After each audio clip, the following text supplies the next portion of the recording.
Thomas Paine, Thomas Paine, Thomas Paine, Sam Adams, Sam Adams, Sam Adams, Benjamin Franklin, Benjamin Franklin, Benjamin Franklin.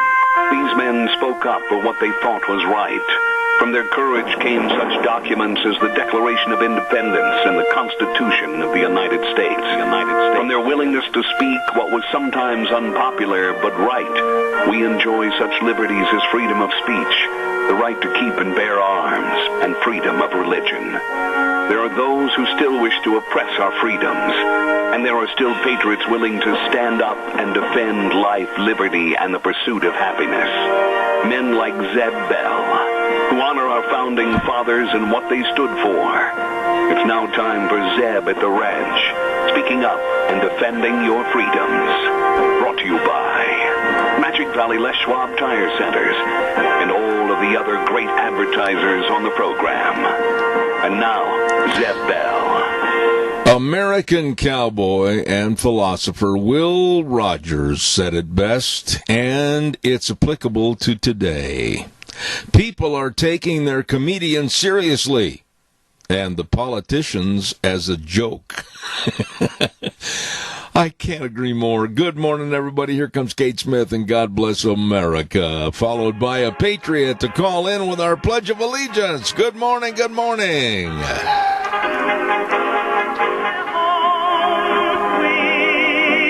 And a good morning to you and yours. Zeb at the Ranch, I'm Zeb Bell on this Wednesday, November 20th, and good morning to you as we say a big thank you to our major sponsor, your Magic Valley Les Schwab Tire Centers, all seven locations serving you with all the tires you need to get through whatever the weather throws at you during the wintertime. Stop in and see them today. Along with our friends at Burley Physical Therapy and Rehabilitation at 1263 Bennett Avenue, Suite 2 in Burley, helping you get back to being you. And, of course, Greystone Crossing Independent Senior Living at 1221 21st Street in Hayburn. Seniors living the good life with friends. Right now, let's go to the phone line and have our Pledge of Allegiance. Good morning. Well, good morning, sir. I pledge allegiance to the flag of the United States of America and to the republic for which it stands, one nation, under God, indivisible, with liberty and justice for all. Thank you, buddy. And right now it's time for the weather forecast, and the weather brought to you by K&R Rental. Roger and the crew at 256 South, 600 west of Hayburn. If you haven't got your water lines all blown out, well, you'd better have, because the colder weather's coming, and they've got all the snakes and everything for your drains, so you don't have any problems when you have company, if you get my drift. And, of course, they've got all the excavators. They've got everything, long and short-term rental equipment for you at K&R Rental on the Burley-Paul Highway. Number to call if you have questions, 678-3122. And right now, filling in for Gina, here's Scotty. Few clouds and a little bit of wind. Good morning with your Zeb of the Ranch weather forecast. I'm Scotty Cameron. Today, going to be cloudy, expecting a high right around 48. Then for tonight, slight chance of rain and snow, looking for a low right around 24. Then for tomorrow, partly sunny, a high of 46. Thursday night, partly cloudy, low around 20. Then for Friday, sunshine and 47. Saturday, mostly sunny and 46. And Sunday, partly sunny and 48. That's your Zeb at the Ranch weather forecast. I'm Scotty Cameron. Good job, Scott, man. Appreciate it. Thank you very much. Brought to everybody by K&R Rental. Really, really good folks. Their whole front yard, and it's a big front yard, has all the equipment you need for both, like I said, long and short-term rental. If you're not sure what you need, call them. Call them. They'll help you. 678-3122. K&R Rental. I got a couple of things I want to mention here real quick. Caller, I'll be right with you, but first and foremost, I also want to remind everybody, Lunch Bunch will be tomorrow. Yes, it will be tomorrow. Don't get confused. Tomorrow at Denny's Restaurant, 611 North Overland in Burley. all the delicious breakfast, lunch, dinner, desserts, everything with people that really care. And boy, they put out, that staff over there at Denny's, they put a lot of effort into having fun with us at Zeb's Lunch Bunch. And that's tomorrow at 11:30 at America's Diner, Denny's Restaurant. We also want to thank for all the gift certificate donations, Walmart, Smith's Foods, Hanson Mortuary, Stokes Groceries, Doug Martin. And Doug's he's up at having surgery in Pocatello this morning, and we wish him the very best, and hopefully he'll be back.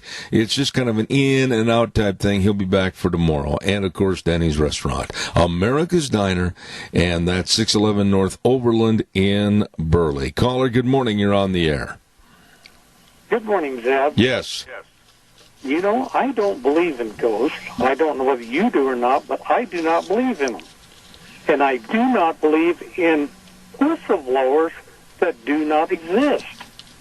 I don't think this whistleblower even exists. This is a figment of Schiff and his evil mind, just like the story he made up when he was quoting the President of the United States, about 7 times this and all that kind of stuff.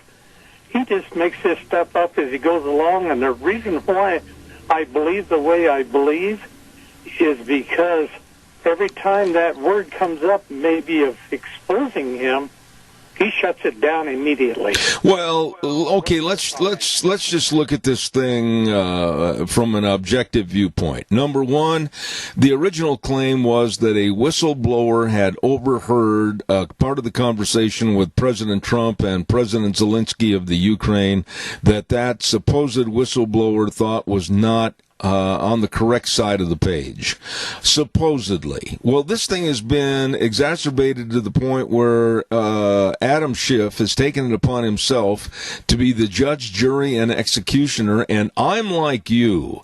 I'm almost questioning whether or not there really is a human being, a human form that is a whistleblower, because yesterday, for those of you that watched the hearing, and I have to, because it's my job to relate that information to you on the morning's program. But yesterday, when Lieutenant Colonel Vindman got backed into a corner by Devin Nunes from California, Republican Devin Nunes, in regards to the whistleblower and what agency he was working for, Vindman almost spilled the beans, and Adam Schiff quickly interrupted and says that's out of order, that's not a question that can be answered. And right there was a big turning point in that investigation, if you want to call it, yesterday, because Adam Schiff is kind of playing CYA, and you can fill in the blanks on those letters if you want to. Well, you've always said you do not believe in speculation, and I don't either. And I don't think this is speculation. Let's have it proven. If it does prove that there is a whistleblower, I will personally apologize to you and the rest of your audience. I don't think there's an apology necessary, because right now it's absolutely vague as to whether there is a whistleblower, who the whistleblower is, whether the whistleblower has any credibility whatsoever. I mean, the questions go on and on. This is a nonsense action taken by the Democrats right now, a nonsense action that's doing nothing but costing the American taxpayers money, time, and valuable issues need to be addressed. No, one last thing is, if this whistleblower does exist, how come some of these so-called good Democrats have not been able to figure it out? Yeah, I know. When I look around at the rest of this so-called question and answer period from the Democrats and the Republicans, and you look at some of these absolute wannabes but never wills that are part of the Democratic Party trying to build a case, and some of them are so absolutely out in basically left field with ridiculous ridiculous questions and ridiculous stories. It's nothing but time wasting. And one guy in particular, and I cannot think of his name, little bitty guy with gray hair, kind of a bald head, he is absolutely a nincompoop and has no business being on any investigative type reporting board or hearing. A lot of these Democrats are just trying to get the spotlight on them so maybe they can run for president someday. I don't think so, but anyway, we'll see what happens. Keith, God bless you, man. Thank you. Thank you for your call. Thank you. Right now, don't forget Ramsey Heating and Electric at 2600 Overland Avenue in Burley. The number to call, 678-0459. They have all your heating, cooling, and electrical needs, and that's not bragging. That's a fact. They've been in business for nearly 70 years, serving you with the best of everything you need to keep cool, warm, and whatever with electricity. I mean, they're good. They're open at 7:30 in the morning till 5 Monday through Friday. Stop in or give them a call, 678-0459. Ramsey Heating and Electric at 2600 Overland Avenue in Burley. Stand by, caller. I'll be right there. I got to pay the bills, and I also want to acknowledge and tell everybody, hold on a second, I dropped my papers here, about our friends over at Ark Animal Hospital. They really, really care about your animals. They care about your pets, and I urge you that if there's a problem, you get a hold of them and talk to them. I tell you what, do not, here's a note from them, do not feed leftovers from Thanksgiving or any time to your pets. It causes a lot of gastrointestinal problems and not good for them. They are not the canine vacuum cleaner, okay? Ark Animal Hospital at 750 21st Street, near Connection Credit Union in Hayburn. Number to call if you have a problem and need help, 678-1177. They do have the warm hearts for the cold noses. Ark Animal Hospital. You get a hold of them today. Caller, good morning. You're on the air. Morning, Zeb. This whole thing with the impeachment hearings, you know my feelings on it to begin with, and I don't believe there ever was a whistleblower.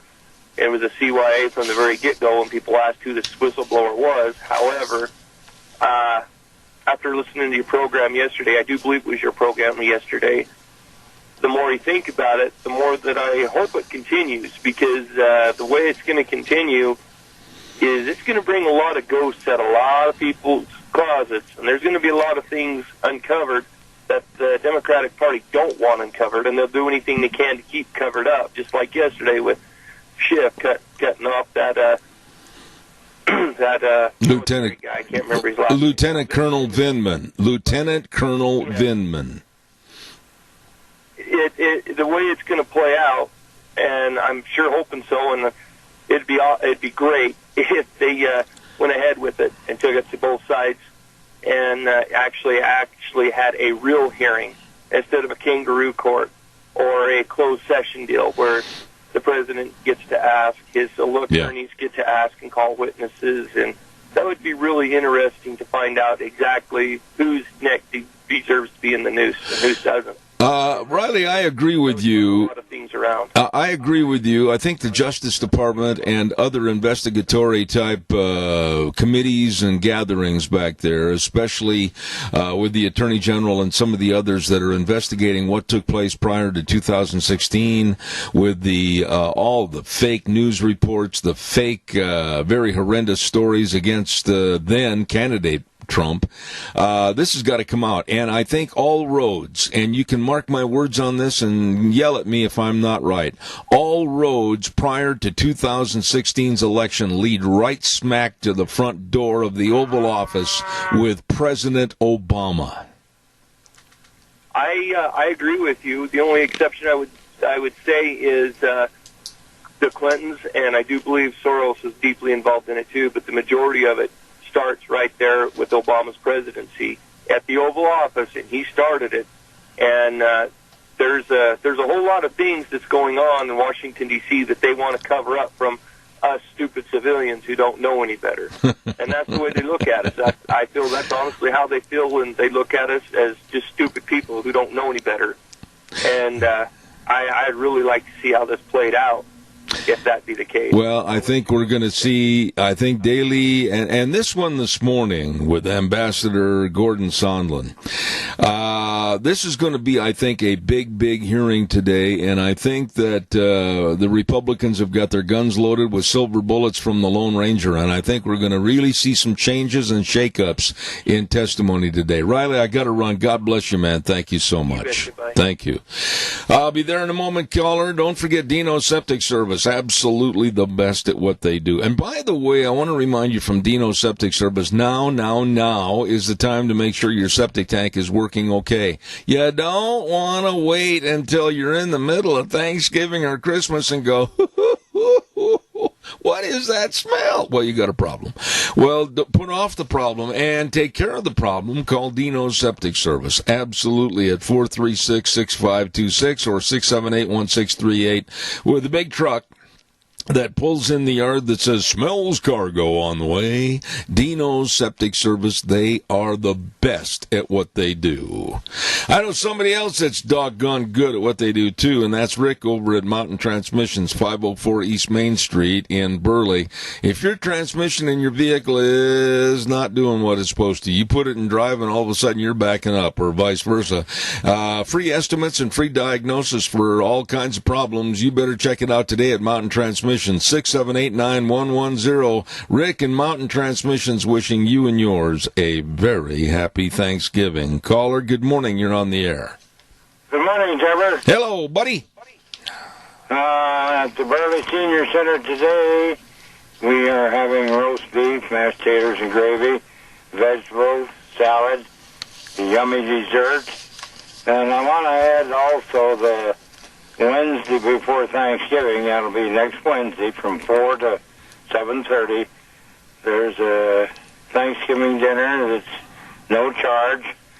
They'll take donations for the Meals and Wheels fund if you would care to. Everybody's welcome. You know, Joe, I wish you and all of the folks over there at the Senior Center on Overland a very happy Thanksgiving. I wish you a great big holiday season with Thanksgiving and Christmas. I hope next year, 2020, is a great year for you. Thank you very much. We appreciate you. All right, my friend. Program. God bless you, Joe. Thank you so much. Great man right there, Joe Taylor, and he's been so helpful to the Senior Center. Thank you very much. Calls are welcome and appreciated. 436-2244, 1-866-927-4587. This next story, just absolutely... I'm sorry I've got that cough that won't go away. Many of you are suffering from the same thing. When I read this, it jumped off the page and just slapped me right in the face because I was reading a newspaper or a magazine, and they had kind of a question and answer part of the magazine. And here is the question that was written to the magazine from a lady in Ocala, Florida. I can't wait to read this to you. Can you still address a group as ladies and gentlemen? It seems like that might be misconstrued nowadays. Well, now, here was the answer from the magazine.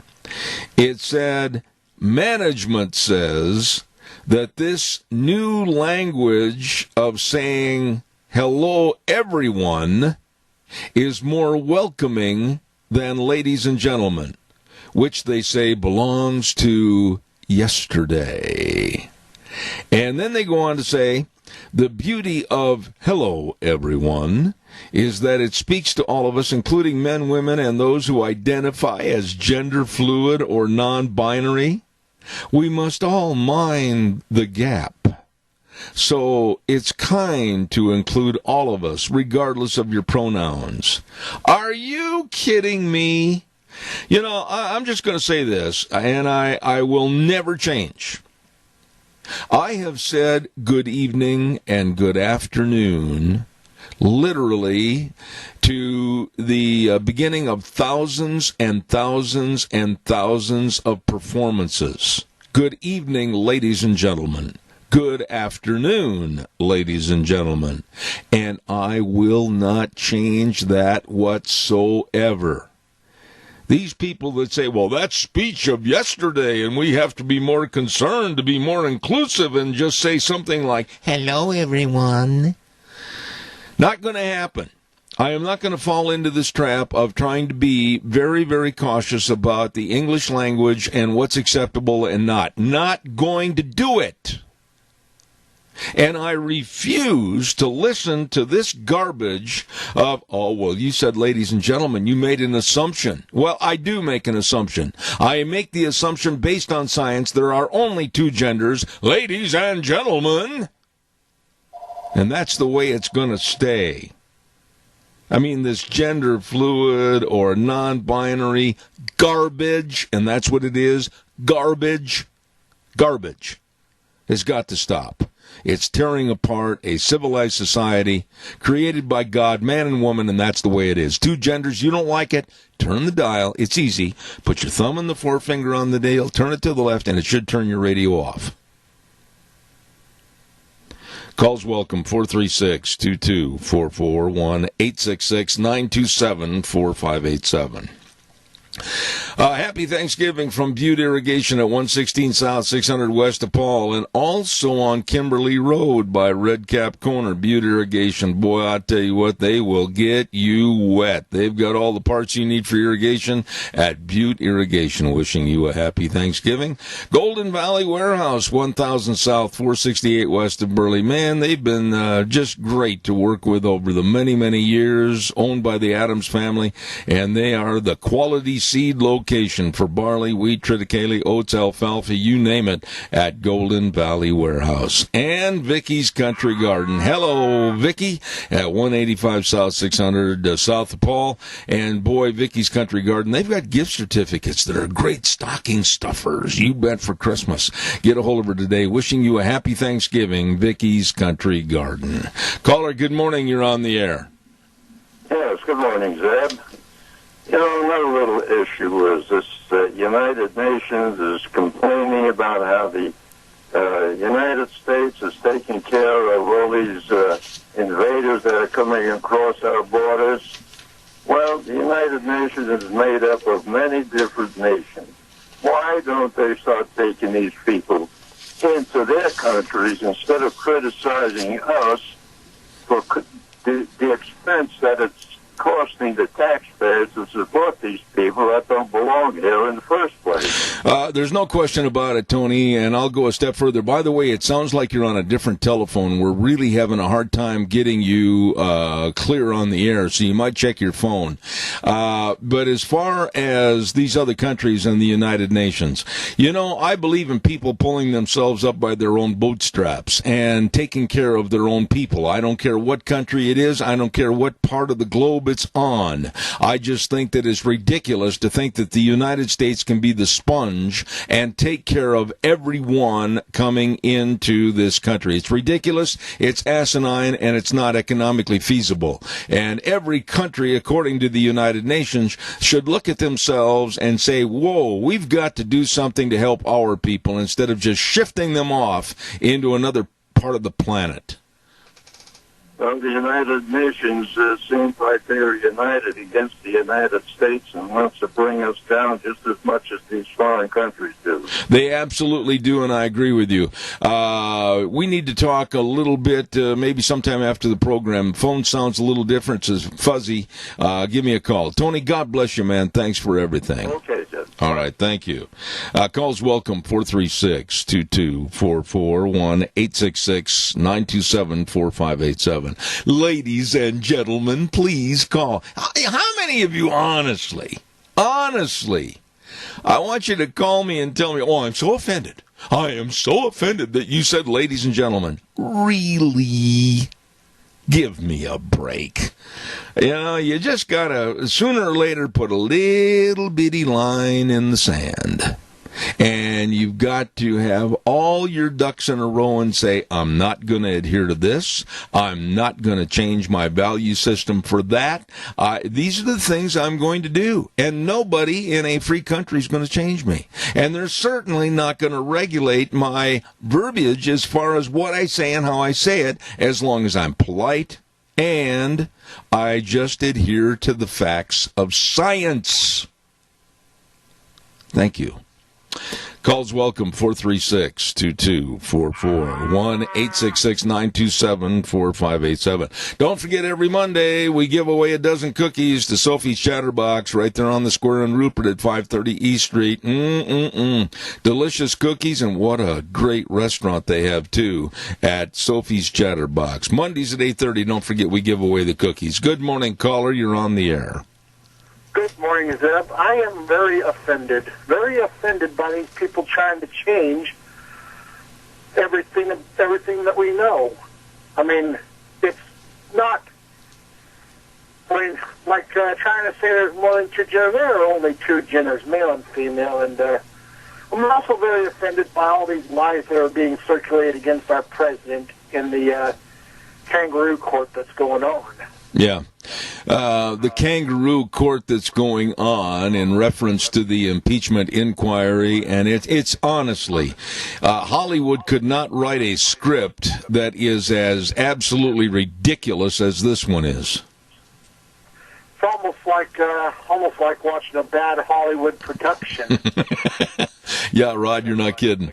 Hey, man, good to hear from you. Don't forget to be at Lunch Bunch tomorrow. Going to be a good one. Oh, I will be there. All right, buddy. Thanks for your call. God bless you, man. Thanks. Okay, bye. Thank you. He is spot on. Rod's a sharp guy. I appreciate him. Ladies and gentlemen, give me a call at 436-2244, 1-866-927-4587. Our poor kids. Our kids are subjected to this garbage every single day. Whoa, wait a minute, Johnny. You can't say that. Oh, Susie, how dare you? You can't say that. You can't think that way. You know, these kids are being put in a box. Their minds are going, well, if I do this, or if I move here, or if I am a part of that, my grandmother used to say, I feel sorry for the kids. Because they're nothing more than today being indoctrinated robots. Don't forget Berry Equipment and Rental. Sales, service, and parts at 159 West Highway 30 in Burley, 465 Addison Avenue West in Twin Falls, and the Nampa location. Don't forget they do have all the dudes to take care of the lifting and the digging and the pushing and the carrying and the grading and the leveling. Oh, yeah, the jobs that need to be done. And believe me, they've got all the Doosan wheel loaders and excavators and all the Bobcats and great financing programs, great rental rates. Check it out today. Berry Equipment and Rental, Burley, Twin Falls, and Nampa. They've got the equipment to take care of any job. You stop in there today.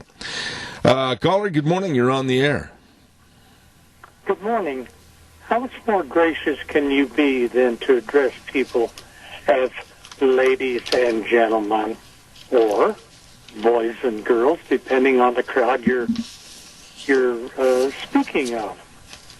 Well, I personally do a lot of public speaking during the course of the year at various events, and I'm not going to change. I pity, like Mr. T used to always say on television, I pity the fool. I pity the person that comes up to me and say that I'm being disrespectful by saying good evening, ladies and gentlemen. No, I'm not. I'm putting a level of class to open up the event. Ladies and gentlemen is a very class way of addressing an audience that you want to put on a high level, and you appreciate and respect who they are. Good evening, ladies and gentlemen. I'm not going to change. Well, it's just like starting the Great Daytona race. Ladies and gentlemen, yeah. That's the first thing they say. Yeah, I have had the occasion to speak. ahead. I've had the occasion to speak at some of the biggest events in the world. The Olympics in 1996, the World Equestrian Finals in Spain in 2002, the National Finals Rodeo. I've been to all these events, and I certainly will never apologize and will never change for saying good evening, ladies and gentlemen. Zed, let me ask you this. What Hall of Fame would you be noted for? I'm in 5 of them, and I'm not going to pick one over the other. Really? Yes. Well, you probably deserve every one of them. No, I'm not going to say one over the other because they all are very prestigious to me and all are very honoring to me.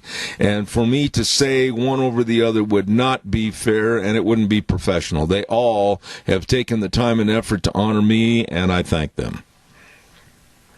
You know, I've never heard you say anything derogative about a person unless they got it coming. And if they do have it coming, I wouldn't want to be that person. Oh, Keith, you flatter me. Thank you so much. I appreciate your call. God bless you, man. It's all true. I appreciate it. See you at Lunch Bunch tomorrow. You count on it. All right. Thank you very, very much. Nice man. He and his wife, they mean a lot to us, and I appreciate it. Want to remember, I want you to remember Monday, December 9th at the Burley Livestock Sale Yard at 11 o'clock, a great big, this is really a top-notch cow sale. It's the Breadstock Cow Sale, going to be on December 9th, Monday at 11 o'clock, Burley Livestock. They're going to have around 1,000 head of ripping good heifers and cows of all ages, and for consignments, contact Cade Rogge. There's a good, sharp young man. 431-0074 or Merv May at 431-5735. This is a sale that you can really put together a good string of cattle for next year. Don't forget, Monday, December 9th, Burley Livestock, 11 o'clock, Breadstock Cow Sale. Be there, okay?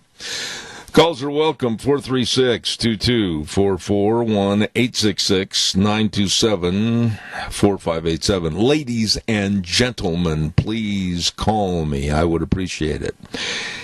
Last night, Art Laffer, and he is was an economic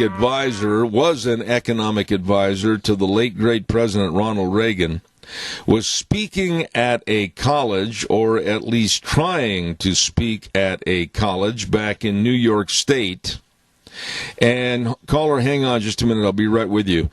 All of a sudden, the door opened up, and protesters at Binghamton University in New York State jumped into the room.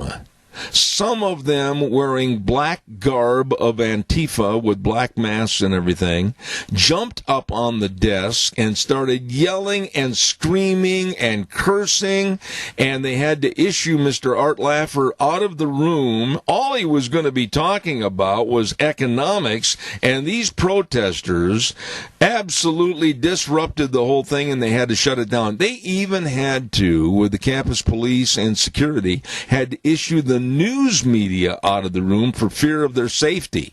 This is insane. Caller, good morning. You're on the air. Hi, Zeb. These people who are changing themselves from men to women to men, where's their minds at? It's still ladies and gentlemen.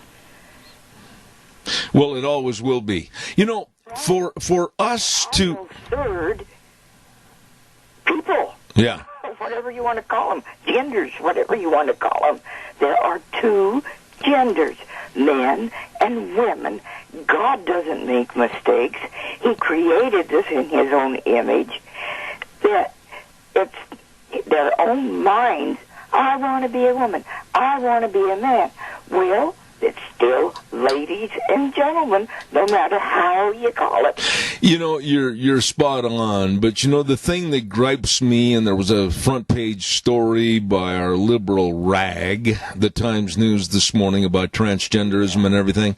Let me just say this. Anybody can live their life the way they want to live their life, but Don't infringe on me. Don't impugn me or my free speech. Don't try to change me into the acceptance of your perverted lifestyle. I will not do it. And they have no special rights more than anybody else. Amen. Amen. I look forward to hearing from you, and now that I've finally got you back on the air, I want to extend to you a very happy Thanksgiving. You too, Zeb. God bless you. Your lovely wife. Thank you very, very much. Bye-bye. I appreciate you. Thank you very much. You know, this meeting last night with Art Laffer, it's just so ridiculous. So ridiculous. The school, Binghamton University, had asked Mr. Laffer on behalf of the Young Americans Foundation to come and speak about free enterprise and limited government. And then all of a sudden these lefty nuts came in and said, oh, you should be arrested for murder and you're just absolutely stymieing free speech. Listen. These kooks and crackpots were yelling at Mr. Laffer saying he's stymieing free speech, and they cut him off. They wouldn't let him speak at this university. Who really is stymieing free speech? It's the left, these kooks, crackpots, nincompoops. That's what they are. And I'm going to say this, and this probably will tee a lot of people off because everybody wants to live in just such an Alice in Wonderland type thing. Until the law and security maybe bloodies some noses of these punks, these terrorists that live within the confines of the United States and are trying to just disrupt everything. Maybe a few bloody noses from billy clubs might get their attention to where, Mr. Laffer's not saying anything wrong. Mr. Laffer was invited by the university to talk about economics, and you Antifa slobs, out of Dodge by 5 o'clock. This is ridiculous. Calls welcome, 436-2244. I can just hear all the people out in the audience, oh, you're advocating violence. Well, boys and girls, maybe it's going to take a little billy club to the old schnozola to make people understand that everybody has a right to be heard. Hey, don't forget Scott Gardner, doing business as Solution Machining, is closing his business, and they're going to have a big sale managed by the Bennett Boys Auction Service this Saturday, November 23rd at 10 a.m. Preview the equipment from 8 to 10. Sales starts at 10 sharp, located over in Rupert at 634 East, 400 South. Lunch by the Cook Shack. They're going to have all kinds of machining equipment, Heister forklifts, trailers, other shop items, all of this and so much more this coming Saturday, managed by the Bennett Boys Auction Service. Don't forget, no sale too big, no sale too small. The Bennett Boys, they sell them all. All right, caller. I must have scared a lot of people off when I said, ladies and gentlemen. Caller, good morning. You're on the air. Yeah, I hear about these people that want to change themselves to a man to a woman and a woman to a man. That's what you're talking about today? We're talking about everything, and yes, we're talking about transgenderism and how we're supposed to adhere to their policies of 47 or 48 different genders, and I said personally I won't do it, never will. Well, I always kind of thought I'd kind of like to be a deer. I just wonder how that would go over. Why do you want to be a deer? Oh, I just thought a mistake was made, and I really thought I should be a deer. So I think people should be respect that. And well, if anything goes, you know. Well, the next time I go out and start my tractor, I'll think of you jumping over my arena fence. Yeah. Well, you know. Fair's fair. Okay. Hey, God bless you, man. Thanks. Have a good day. Thank you.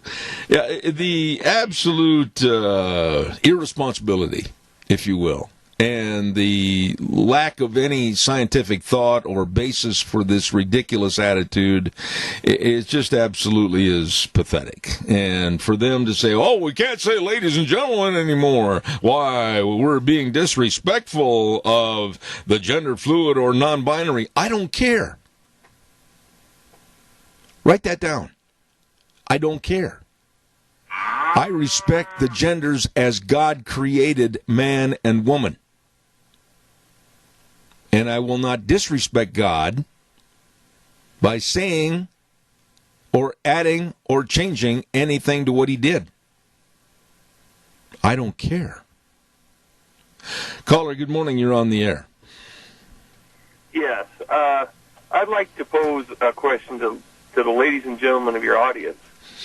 If we could assume any place and any being that we want to be on this planet, how many of us would identify as a millionaire with without the credit to prove it? How many of us would identify as an intellect without the backing to prove it? How many of us would identify as a poor man with a poor soul? With it is the point I'm getting at is how many of us would identify with who we actually are versus who we want to be and where we want to be in our life. And that's the pathetic thing about this. Instead of looking at the life that they're given or they chose, they're looking at something they want that they have not earned. That's right. You have to deal with what you earn, people, before you can make it better. You have to make better what you have. And it's just my opinion. It's the lazy way of saying I want something better that I haven't heard. Yeah. And I'll let you go. Riley, I appreciate you. You're a good friend. Thank you. God bless you, man. Thanks. Caller number 2, I'm going to ask you a big favor because I am running a couple of minutes late. Stay on the line, please. I'll be right with you in 60 seconds. I want to remind everybody the weather forecast brought to you by Mount Harrison Audiology and Hearing Aids. And they're right behind the Minidoka Hospital across from the emergency room. And the new number to call, 417-8799. I will repeat, 417-8799, Mount Harrison Audiology and Hearing Aids. If you're noticing hearing loss, do not put it off. Let them help you, and they can, at Mount Harrison Audiology. Right now, here's Scotty with the weather. Few clouds and a little bit of wind. Good morning with your Zeb of the Ranch weather forecast. I'm Scotty Cameron. Today, going to be cloudy, expecting a high right around 48. Then for tonight, slight chance of rain and snow, looking for a low right around 24. Then for tomorrow, partly sunny, a high of 46. Thursday night, partly cloudy, low around 20. Then for Friday, sunshine and 47. Saturday, mostly sunny and 46. And Sunday, partly sunny and 48. That's your Zeb at the Ranch weather forecast. I'm Scotty Cameron. Thank you, Scotty. Appreciate it. And the weather brought to you by people that really know hearing health, and they can help you at Mount Harrison Audiology and Hearing Aids. Again, I urge you to write the number down. Call for a hearing screening appointment today before the holidays, before Thanksgiving and Christmas and everything. And you're going to be going, huh? What'd you say, huh? Hey, take care of it. Call them at 417-8799. Caller, good morning. You're on the air. Good morning, Mr. Bell. I have a question for you. Oh, dear, here we go. Hey, why don't the Senate stand up to the House and say, enough is enough? This is against the Constitution. It's hearsay. It is not admissible. This inquiry is over. Because the House basically is in control right now of this situation, and upon their verdict of you are guilty of doing this, that, or the other, then it goes on to the Senate, and the Senate can wad it up into a little ball and throw it in the trash can. But until that time, when it's been finalized by the illustrious stupid people in the House of Representatives, we're subjected to their garbage. It's ridiculous. I have never seen anything like this in my short lifespan on this earth. I can never, ever remember a time when this country has been this divided by the people we put in office. Yeah, but you know something? That's exactly what you just said is exactly the key component as to what the Democrats want. They want a completely divided society, and they're hoping a few more of the numbers go on their side than the other, so they can totally destroy the election in 2020. Yeah, that's exactly what they're going for, because they can't beat him. They can't beat him at the ballot box. Yeah. It's impossible. You're not going to run. And Donna, I don't mean to sound like I'm chastising you because I'm not. You weren't in agreement. But you're not going to run, and Wheels, there's a little feedback here. Watch it.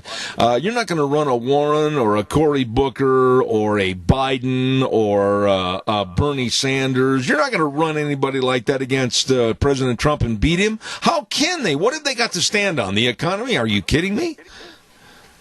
They don't have anything to stand on. What have they done in the last 3 years to help the American people? Nothing. Absolutely nothing. Nothing. Absolutely nothing. Well, I, for one, am sick and tired of the bull crap that they're putting out there. It's a joke. It's a joke to watch these people get up there and testify. There was a part of the hearing yesterday, and honestly, I've tried to be diligent. I've tried to take notes. I've tried to really be studious about watching this and making sure that I don't miss anything. There was a point yesterday when this little gray-haired, bald-headed Democrat had his time. He was so completely removed from what really was the subject matter. I thought, why don't they just take something like a sheep hook, put it around his neck, and drag him out of there? I mean, he was an idiot. Well, yeah, that's kind of the way they all are. I mean, it's all, I don't know. Like I said, I've never seen anything like this ever before. Yeah. And it's ridiculous to put the American people through this charade. And they don't even know what their inquiry is about. They keep changing. First it was obstruction, then it was bribery, now it's whatever else they're going to try to pull out of their magical hat. Yeah, the rabbit ran away and died, by the way. Anyway, God bless you, Donna. Thank you so much. You bet, my friend. Have a good day. Thank you. Caller, good morning. You're on the air. Go ahead. Good morning, Zeb. I'd like to correct that young lady that was on before you. They have done nothing in the past, it'll be 8 plus 3, 11 years that I can think of for this country that was one thing good at all. All they've done is tear down, destroy, waste, ruin, and tear up. They have not done one thing in all these years to help the country out at all. I can't argue with that. I can't. Because when I look at our budget that's going to be coming up next week that has to be finalized, when I look at all the other items on the table that have to be taken care of for the American people, honestly, I know this sounds harsh, but Jerry, understand where I'm coming from because I think you'll agree. I just want to go back and grab their short end of the necktie, pull it tight, and get their attention till they turn red and say, "Get to work, you lazy louts. You're not doing what the American people want you to do." Well, the only thing I could see that happened during Obama's time in office was he blamed Bush for every problem that ever happened. Yeah. And he was the cause of everything that happened. He was the one that did the poor economy. He's the one that did the poor values. He's the one that, was running a corrupt, dishonest, horrible, disgraceful government. Well, you're not going to get an argument out of me. He's so opinionated, but boy, I'll tell you, I could not see one thing that guy did that was good. Amen. Jerry, it's always good. We kind of walked on each other. I was going to say it's good to hear from you, and we'll see you at Lunch Bunch, I hope, tomorrow. I plan on being there, and may the Lord bless you and all them ladies and gentlemen that are out there listening today. Attaboy, Jerry, attaboy. Thank you very much. I appreciate it. That's a good old boy right there, Jerry. Yes, ladies and gentlemen, your calls are welcome and appreciated. 436-2244, 1-866-927-4587. This idea that we have to change to go along with the weirdos and the crackpots and the new age of thinking. Why? there is a sense of morality, a sense of normalcy, a sense of right and wrong, black and white, that I'm not going to leave. I think it is extremely cordial and professional to treat your audience with the utmost respect by saying, good evening, ladies and gentlemen. And that ain't going to change. Right now, our number one sponsor, and we thank them for all their help, your Magic Valley Les Schwab Tire Centers. Oh, my goodness, they've got all the tires to get you through anything the weather's going to throw at you. And for some reason, I think, we're all of a sudden going to get hit with snow and slush and ice and muck and everything else. Well, by golly, they've got all the tires with the tread designs, all the sizes for all your vehicles, my goodness. And they've got all your tire chains, too, at your Magic Valley Les Schwab Tire Centers. They really care, they really know, and they can help you with the best in brake service, front end alignment, shocks and struts, batteries, all of this and more with Lane and Rupert, Dave on Blue Lakes and Twin, Mike and Buell, Mike and Jerome, the Twist family and Paul, Daniel on Poline in Twin Falls, and Trent on Overland and Burley, your Magic Valley Les Schwab Tire Centers. Caller, I got 30 seconds, and I'm going to cut you off. Go ahead real quick. Yeah, I got the perfect opening for when they start the impeachment inquiry every day. Ladies and gentlemen, boys and girls, children of all ages, welcome to the circus in Washington, D.C. Attaboy, Rodney, you're a good ringmaster. Thank you very much. That's well stated. God bless you, man. Thanks. See you later. It's really the truth, too. We'll be back in about 7 minutes. If all of a sudden all the perverted minds in the audience don't make a rush on the radio station. We're going to be back in about 7 minutes. Lyden Crane, good friend of ours, going to be on the air, so don't go away.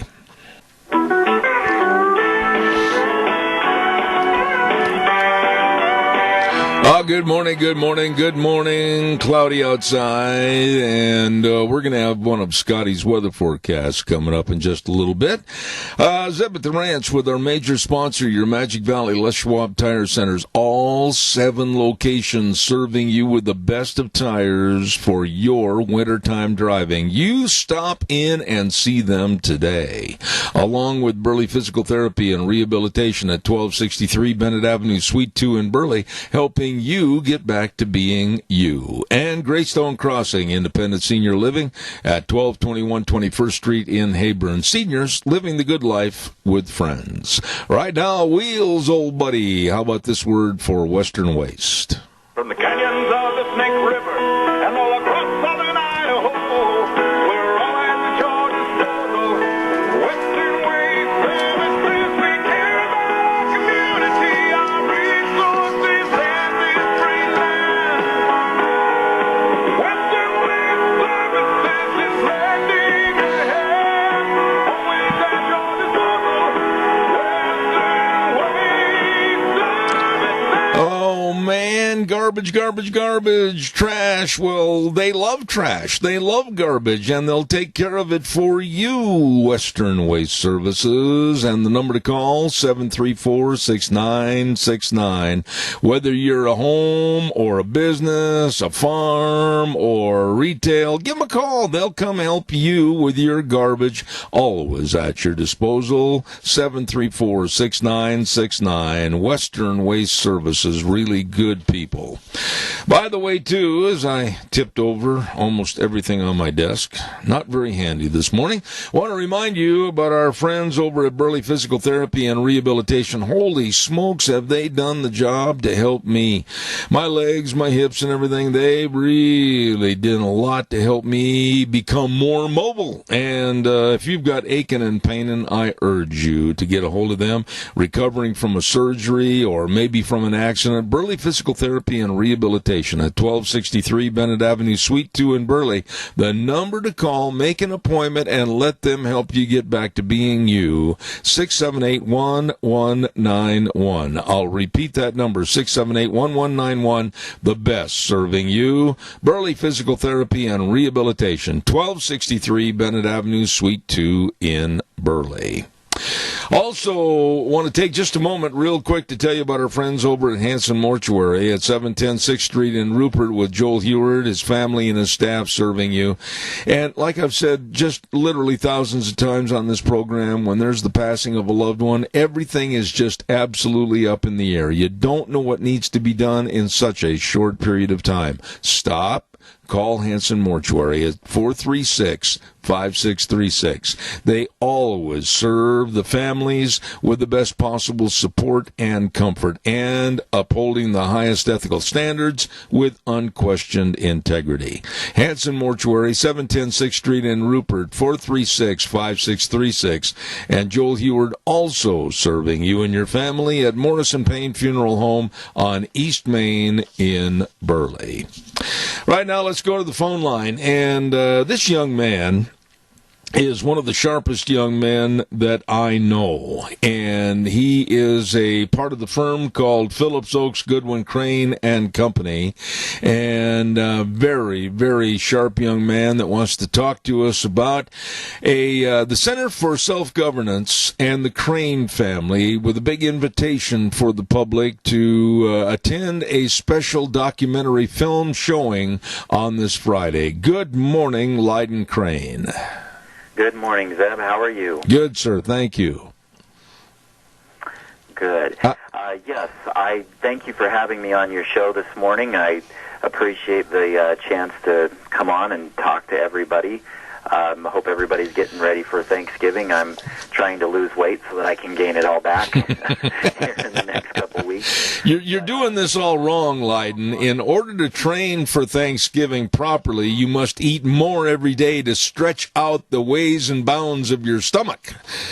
Oh, I guess I need to do a little better research on that. You need to call the professionals like me. All right. Well, we'll have a talk here in a little bit. But Okay. Yeah, love turkey, love the holidays. Hope everybody's having a good one. I wanted to make an invitation to the public, my family, and my extended family through my wife, the Finicum family, as we've discussed before. Several years ago, my father-in-law, Robert Lavoie Finicum, participated in the protest at the Malheur Wildlife Refuge up in Burns, Oregon. And as we unfortunately know, he lost his life there. My family has worked very closely the last several years with a non-for-profit called the Center for Self-Governance to develop a series of documentary films about that event. There are 4 of them in total. We've shown episodes 1, 2, and 3 here in Burley in the past, and the episode 4 has been completed, and we will be having a free showing of that this Friday evening, November 22nd, at 7 p.m. at the Burley Best Western Convention Center in Burley. And again, it is free, and it's at 7 p.m. Let me ask you this, Lyden. From the first series, second, third, and now leading up to episode number 4, what is the picture or the story that you are trying to create and tell to the audience? We're trying to show, in my mind, the thought process and the reasons, the emotion behind why the men who went to Malheur went there. And my father-in-law in particular, diving into who he was, his background and history as a father, as a rancher down in Arizona, and helping folks understand some of the issues, the disputes that were going on with the Bureau of Land Management, the U.S. Forest Service, that led them to be there at that time. And the reason I like these documentaries is because you do get to see both sides. The Center for Self-Governance has interviewed those who were both in favor of the protests and those who were not in favor, and asked questions of them about their viewpoints. Now, obviously, this is about Lavoie, so at the end, the tone is going to be more in favor of what he was trying to teach. But ultimately, we want people to understand that he wasn't just a crazed white supremacist who was going up there just to cause trouble. There was a legitimate reason behind their thought process, and he did not want to go and cause trouble. But at the same time, he was not willing to not stand up for, in this case, the Hammond family, who had been sent to prison, in which he felt was unjustified. Let me ask you this, and I was very honored prior to this horrendous end of his life to have had Lavoie Finicum on my program. It was just days before, as you're well aware. And the circumstances that prevailed themselves in the shooting of Lavoie Finicum and the finalization of his life and what he stood for, it was all so cold and, in my opinion, so unnecessary. How far off base do you think I am? I don't think you're off base at all. It was unnecessary. I think that there were problems and breakdowns of the lines of authority with government officials who were working in the area, and I think a much more peaceful resolution could have been obtained with more of a less aggressive stance. And I don't know if you've ever been to the Malheur Wildlife. Yes. That place is literally out in the middle of nowhere. I have been, yes. Burns is in the middle of nowhere, and the Malheur Wildlife Refuge is beyond that. Mm-hmm. It just the posturing, the media narrative of what was happening, it was all blown out of proportions in my mind. And my father-in-law tried to temper that while still trying to get his message across and reaching out to those, particularly in that local area, who were affected and would be affected in the future by the policies and the actions that had been taken by federal agencies in that vicinity. And it wasn't necessary. It could have been resolved in a more diplomatic manner, but I think that there were other things there going on which we may never know about fully, but there was something to be protected, and what that was, I'm not sure, but it didn't justify having my father-in-law killed. No. You mentioned, and 3 words stood out to me just a few moments ago about your father-in-law, Lavoie Finicum, and what he was, quote-unquote, trying to teach. What were the items that he was trying to teach? Well, I'm going to bring that. I didn't understand them at that point, really. I mean, I'm a son-in-law, but what I've come to understand through these documentary films and through studying the situation is he was trying to keep the divisions of government and a limited government, which was originally founded by our federal Constitution and flows down through our state, county, and city constitutions and chartering documents. The federal agencies, he believed, were overstepping their bounds that were permitted within the laws and taking stances which should not have been taken by their agencies. He felt that many of those should have been handled at the county level or state level, places where those who, in this instance, the ranchers and farmers who were participating in the grazing leases could have the direct ability to vote for, choose, and affect policy relative to the areas in which they were living and operating. And so that with that breakdown, he was going back to the original founding documents and saying, look, these agencies are growing, and if we don't stand up to them and try to keep them in check, those balances that were originally created by the founders will be gone, and we will have given them up. It's our duty to participate and stand up for that. Let me ask you this question then, Leiden, and you're very astute in politics and also our Constitution. If you were to rate where we are today in falling away from and not adhering to what our Constitution says, on a 1 to 10 scale for worry, 1 not being so bad, 10 being look out, where are we? Well, depending on the issue, I would probably rate the country at about a 7.5. We still have processes that are working, and those who are sticking up for them.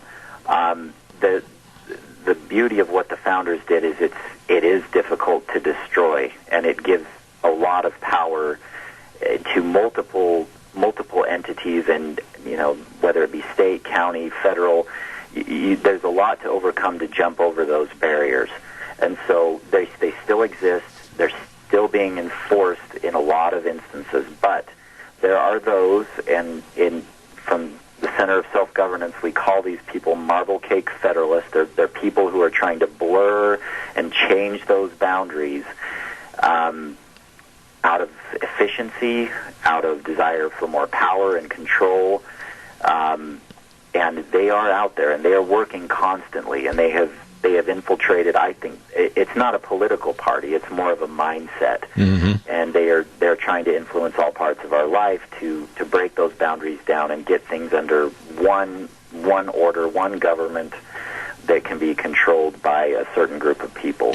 Which leads me to ask you about the next part of our conversation this morning in the time remaining, the Center for Self-Governance. Explain what it is, why it is, and what you want and hope it to be. The Center for Self-Governance is an educational non-for-profit that teaches foundational civics of our country and our local jurisdictions. And so, Zeb, after this incident with my father-in-law, you have to take a look at your life, and I mean, you say, well, what can I do about this? I'm part of this country. There are certain laws that are there, and I feel like perhaps some of them have been broken, but I can't exactly put my finger on it. And what do I do? How do I begin to sort of fight back? You feel like you're in a boxing ring, but you don't know where your opponent is, and there's no strings so to keep you inside of it. The Center for Self-Governance helped me get through that. I've been taking their classes now for a little over a year, and I feel like they've empowered me to understand how to function within our system. And so let me give you an example. That they teach 5 classes on foundational civics and how to participate. The first 2 classes are taught together, but what they try to do is to teach you about the original boundaries that were set within our federal Constitution and how that form of government was then applied to or required for our states and our counties. And so rather than looking up at the federal government and complaining about the president or the Congress and those laws, they take it back down to the basics and say, we want you to start participating in your cities, in your counties, in your school districts, and learn how that system works. And then from there, move up to your state and to the federal government and apply your political influence at those levels. Mm-hmm. And so you're getting the milk before the meat. Okay. You're learning how to do those things. So that's what I feel like they're teaching. All right. Now, Leiden, we have a caller with a question, and I might remind the caller and you that we're down to about the last 3 minutes or 4 minutes at the most. Caller, quickly, you're on the air. Go. Well, this thing all started from the grassroots, and then it's changed into a behemoth of a federal government, but everything is, about funding.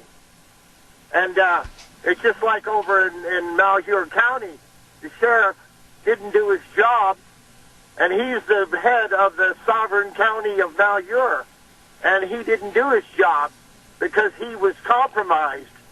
And see, and then when we have young children who don't know any better, or even adults who don't know any better.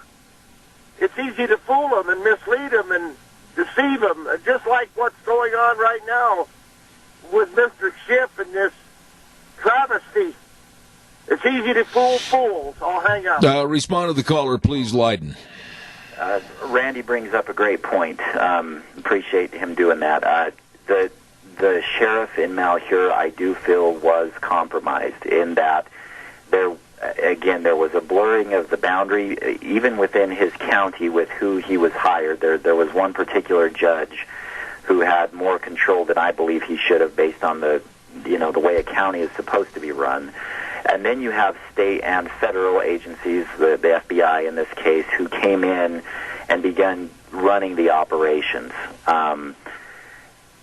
That type of blurring causes problems. If you look back to 2014, when Ammon Bundy and his father had to stand up to those down in Bunkerville, the sheriff he did not cooperate with the federal agencies, and the bloodshed was avoided. Yeah. And up in Oregon, that wasn't the case. And so, as citizens, the Center for Self-Governance is trying to teach us to help our representatives, and whether that's your county commissioners, your sheriff, your city mayor, understand those boundaries, because not all of them do, and it's not necessarily their fault. They just need taught, and they need people behind them showing them this is what needs to happen. Well, I think it goes without. I think it goes without saying, Leiden, and I think you'll concur and agree with this, that when the law and or our Constitution are stretched and twisted and torn and diminished as to what they really say and what they really mean, then lawlessness and disrespect for the law is going to be prevalent, and that's what's happening. Yep. Yeah, I agree, and so I do want to make one final invitation here, Zeb. On Saturday morning, November 23rd at 9 a.m., I am holding a level 1 and 2 class at my business location at 1710 Overland Avenue in Burley. And I would welcome anybody who would like to participate in that class to give me a call. The cost is $50, and I promise you it will be worth it. To come and have our instructor will be Mark who's one of the board members of the Center of Self-Governance, and we will begin teaching those beginning principles and how to participate here locally. Mm-hmm. And so again, that's Saturday morning at 9 a.m., the 23rd, here at my office, 1710 Overland Avenue in Burley. Okay, but let's back up one more day and once again invite everybody the evening before to the Best Western. Yes, Best Western Inn and Convention Center here in Burley, 7 p.m. on November 22nd. My family, along with the Center for Self-Governance, will be sponsoring the 4th episode of Lavoie Dead Man Talking, and it is a free film to just educate everybody on what he was standing for, and we would invite everybody to come out and enjoy that evening. I have a lot of respect for you, my friend, and that's, of course, Leiden Crane. And Leiden, I wish you the best for this weekend, and please, please come back soon and be on the air. Thank you so much. Will do. Thanks, Ed. Thank you, sir. Appreciate him, and I hope everybody can be in attendance. Right now, I got to pay some bills, and then we'll go to our next guest in just a few moments. Don't forget a big doorbuster sale, and this is a pre-Black Friday sale at Lee's Furniture, Floors, and More. Holy moly! They are located at 459 Overland in Burley, and they've got 50% off retail prices on select items right now. And you talk about the beautification and comfortization of your home.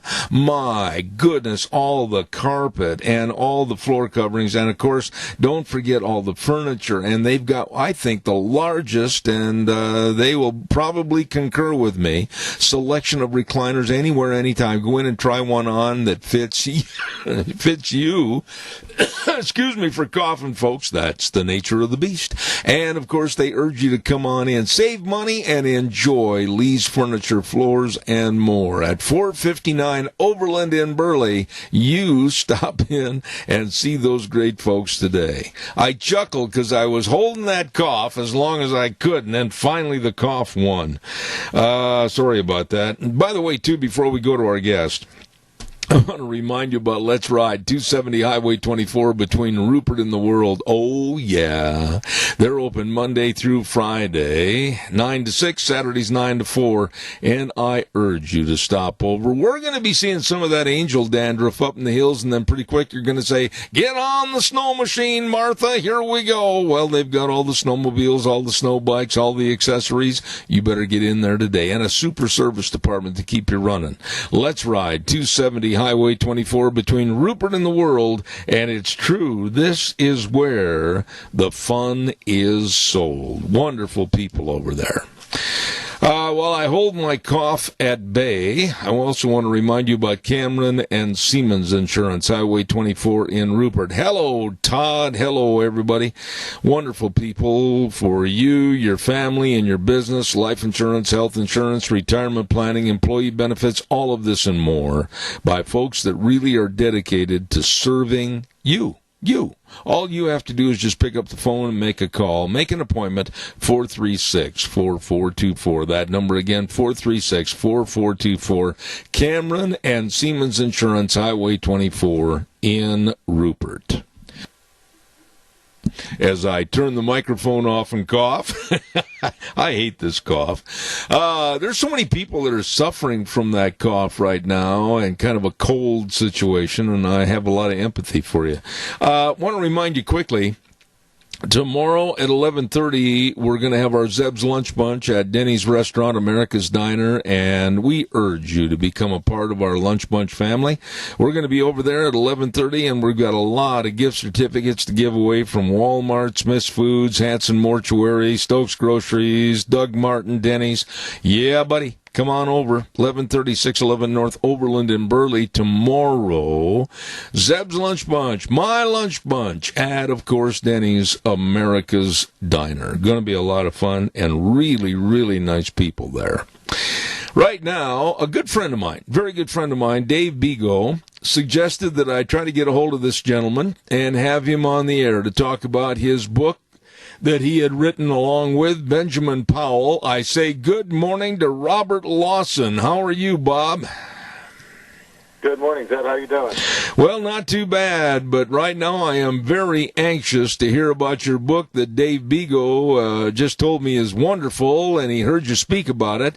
Socialism Sucks. Two economists drink their way through the unfree world. Good heavens, tell me more.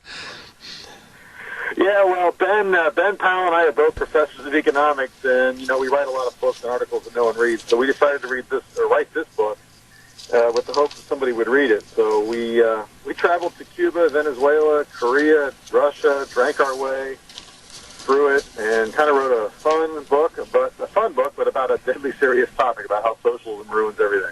Now, wait a minute. I mean, you guys literally packed your suitcase, got your travel papers, and you took off over to foreign countries, and I would assume imbibed a little bit on the adult beverages and wrote this book, Socialism Sucks. Wow. I mean, give me more information about how this concept ever came to fruition. Well, it kind of started partly the legitimate reasons what I said. We just wanted to write something that actual regular people like your listeners would read, because no one's going to read our journal articles, you know? But the other reason is we just kind of wanted to have fun in some places, and so in order to write off our taxes, we figured if we write a book, we could do that. It's kind of a tax dodge, too. But, alcohol became kind of a running metaphor that ran through the book. And it's not just because Ben and I like to drink beer, we do, but when you went to Cuba, for example, it turns out there's only two kinds of beer because the central planners, the socialist central planners that run the entire economy, they only make two kinds. And, after a few days there, you're like, wow, I really like a different beer, but there are only two kinds. And if you live in Cuba, we're just tourists. We're going to go home in a few days. It's a drudgery, a sort of a sameness about life. Every day is the very same products the government decides to give you, and you don't get any variety from day to day or, month to month or year to year even. Let me ask you this, Bob, and I think it's really an intriguing thought. Okay, so you and Ben, you set your itinerary up, and off you go into the wild blue horizon, and you're going to go to your first country. And you go to a bar or a pub, and you start witnessing what is or what isn't going on in that country. You got your notepad with you, your 8.5 by 11 legal pad, taking notes. I mean, wow. I mean, did you ever run out of subject matter? Not really. There's a lot of stuff on the cutting room floor, in fact. The book's pretty short. It's only about 180 pages. We wanted to make it readable like on an airplane ride, a short airplane. But, and what you described is exactly what we did. We really didn't plan it out much. We would just so we went to Havana. We had a couple places to stay. We go to a government-run hotel, and it's a disaster. I mean, there's mold, there's stains on the glasses, the toilet seat's broken. And then you go to a private place, and it's quite nice. It's only $25 a night. And so a lot of it was just what you describe, us just going around. But because we're economists, we're seeing things through a sort of different lens. We're not just like regular tourists. We're also saying, hey, look, the state-run hotel sucks, and the privately run room for rent that you can get now in Cuba is quite a nice little place, a little coffee maker, a little refrigerator, and so forth. And you would see this at the restaurants, the private restaurants versus the public restaurants, and the crumbling infrastructure. So, and of course, we talk about the cars in Cuba. But and we didn't really plan it out. It was just really kind of Anthony Bourdain, seat of our pants style of traveling. We didn't, we did write down notes so that we could remember what we did when we got home and wrote up the chapters for the book. But it was very spontaneous, and I think that's what makes the book a lot of fun to read. Let me ask you this question, and I want to get into another train of thought here on socialism. After what you've seen and witnessed firsthand and sat there, and you just talked about the crumbling walls, and you talked about the lack of really a progressive society, etc., how in the world can socialism be pushed in any kind of form by Alexandria Ocasio-Cortez, Bernie Sanders, whomever, and try to get these millennials? They're biting on this hook, line, and sinker. Why? Well, that's really why we wrote the book, is we wanted to warn these young people who are intoxicated with the promises of socialism. I mean, socialism promises utopia on earth. It promises equality and happiness, and everybody's going to get along, and we're going to transcend our selfish human instincts or some nonsense like that. And that's what it promises, and it sounds very good. It's very utopian. And of course, everywhere it's been tried, it's turned out to be a disaster. I mean, more than a disaster. I mean, literally 100 million people are dead because of socialism. And so we wanted to write this book as a warning. But to answer your question directly, at the end of the book, the last chapter, we went to the Socialism Conference in Chicago. It's a gathering of about 2,000, mostly young people. They call each other comrade. Oh, my. And they're socialists. Well, they say they're socialists. And here's the good news, that they're not actually socialists. We would ask them, so you think we should get rid of private property and have the state run the economy, which is what socialism means? And they would go, no, why would we do that? And I was like, well, that's what socialism means. Most of the young people we talked to weren't socialists like that. They were just young people who saw some injustice in the world, like racism or maybe environmental problems, and they want to do something about it. Now, they're confused. They think socialism, which, they think turning over complete total power over the economic means of production to a few bureaucrats in Washington is the way to solve racism. I mean, that's absurd. There's no way that's going to fix racism. Racism is a real problem, but that's not going to be solved by turning the economy over to the government. It sounds... Our job is really to explain to them that socialism is not actually a solution to the problem, some of the very real problems that these kids see in the world.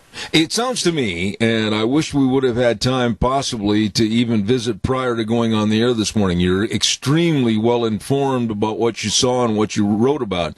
But I would go a step further and say that the problem isn't these kids, these millennials. It's our education system that's dropped the ball, and these kids absolutely don't know come here from Sikkim. There's no question about that. Now, Ben and I are both professors, so we'd like to defend our own little neck of the woods. You come to my classes, you're not going to get the nonsense, but it's definitely.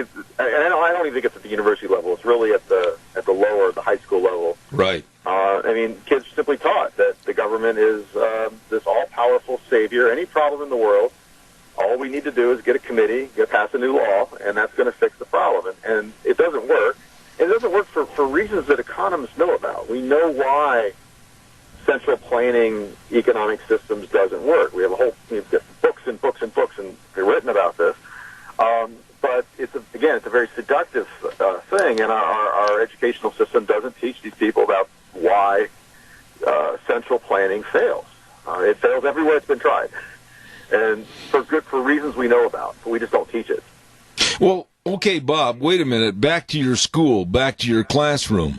After you've taken all the notes for this book, after you had the compilation of the notes to make the book, write the book, and finalize the book, you're standing up in front of a classroom and you got a bunch of these know-nothing millennials, not all, but many of them, that are preaching that you don't know what you're talking about and they believe in socialism and one-world government. How do you combat that?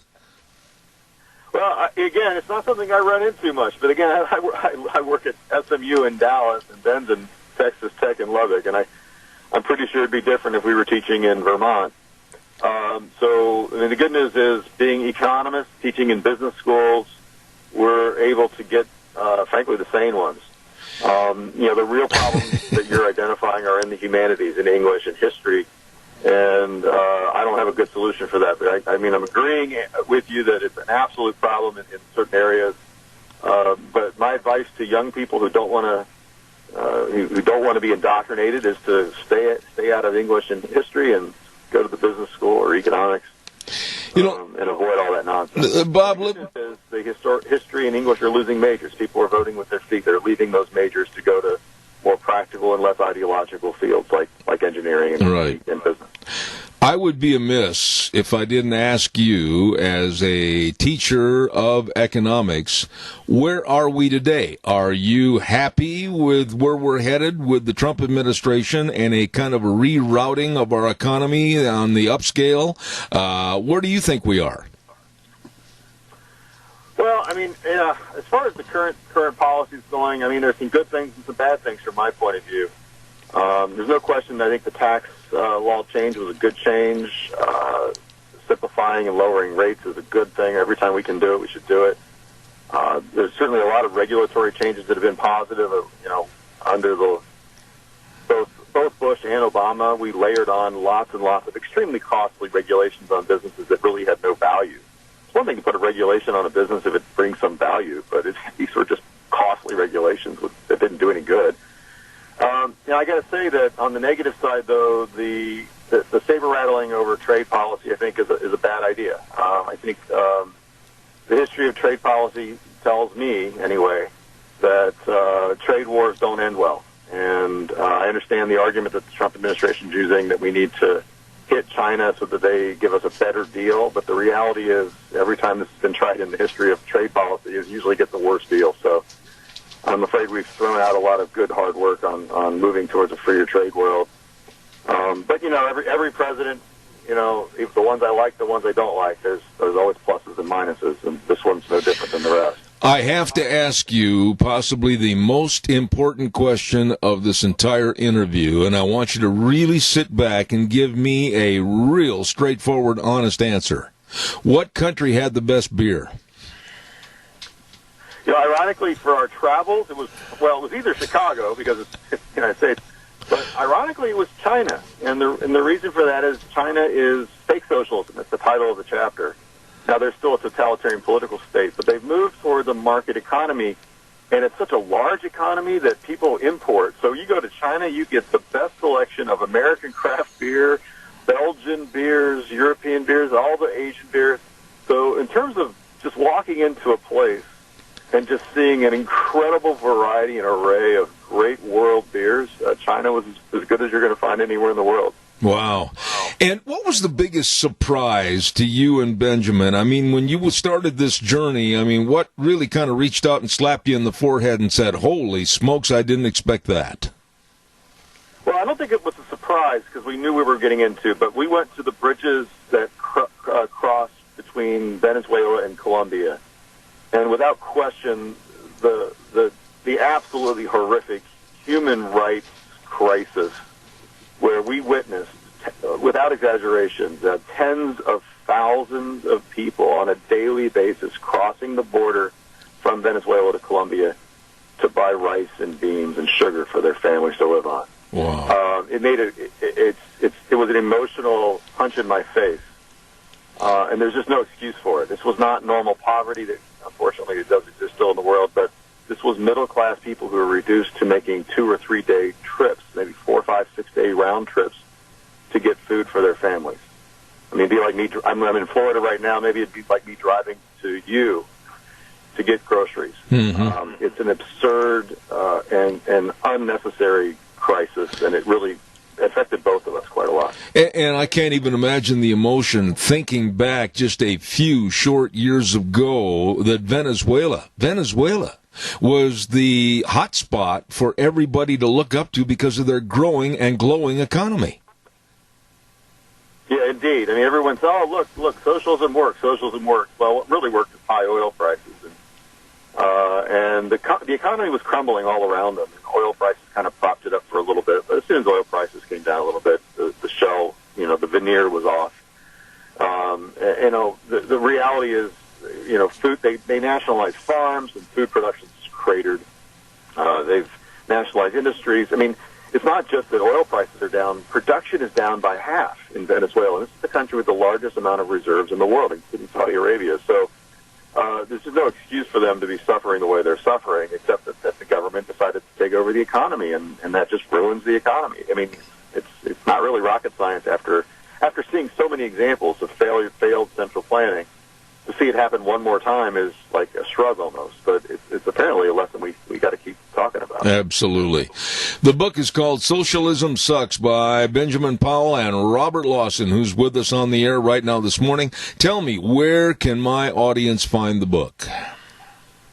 Well, if you can find me, I'll sell you one out of the back of my car, but the easiest place for most people is Amazon or the usual sources. Just Google Socialism Sucks and you'll find it. Where's the Volkswagen and what's the license plate number? Yeah, my 68 Volkswagen, I don't know the plate number, but it'll smell like fuel or gas if it comes out of my old Volkswagen, though. It smells. Did this book and the concept of this book for talking about socialism and what it really is and does, did this breed or spawn another idea for a future book? Yeah, we had so much fun doing it. We're very close friends. Our families vacation together, and we write books, we write articles together, we climb mountains together. So we went through this, and we became better friends, and the writing was fun.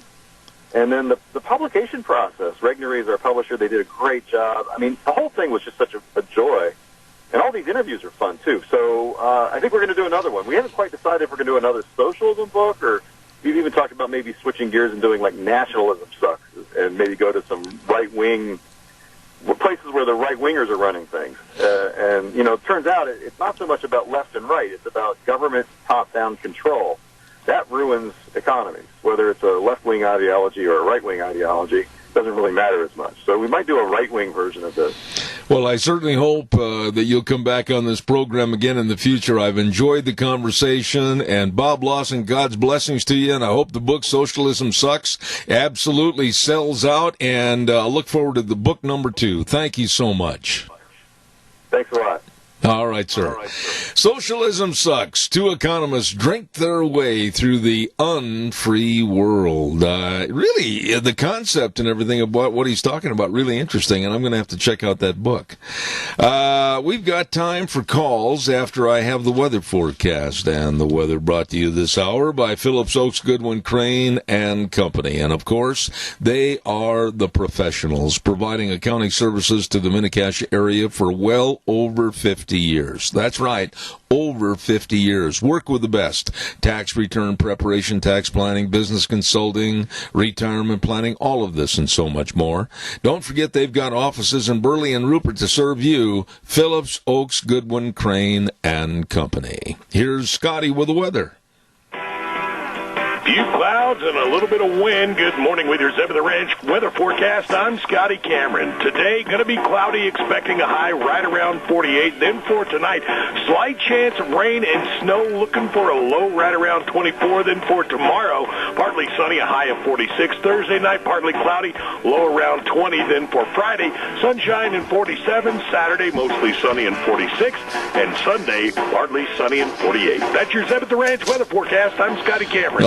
Oh, Scotty doing a great job filling in for Gina today. And, of course, the weather brought to you this hour by Phillips Oaks, Goodwin, Crane, and Company. Really professional folks that can help you, your family, and your business. Maybe you want to start a business or increase the size, your employees, change to a partnership or corporation. Please don't hesitate.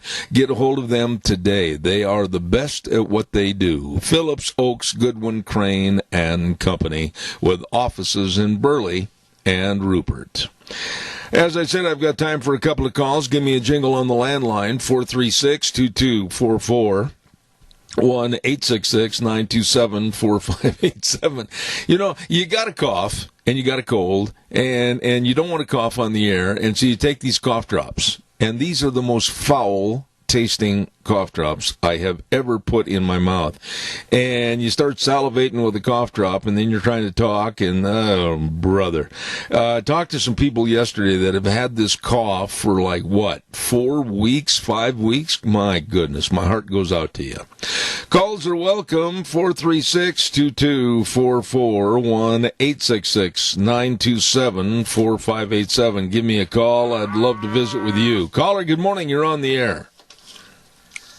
Okay, Zeb, I'm going to tell you what you got to do to heal yourself up. and maybe you've already got some of this, maybe you don't.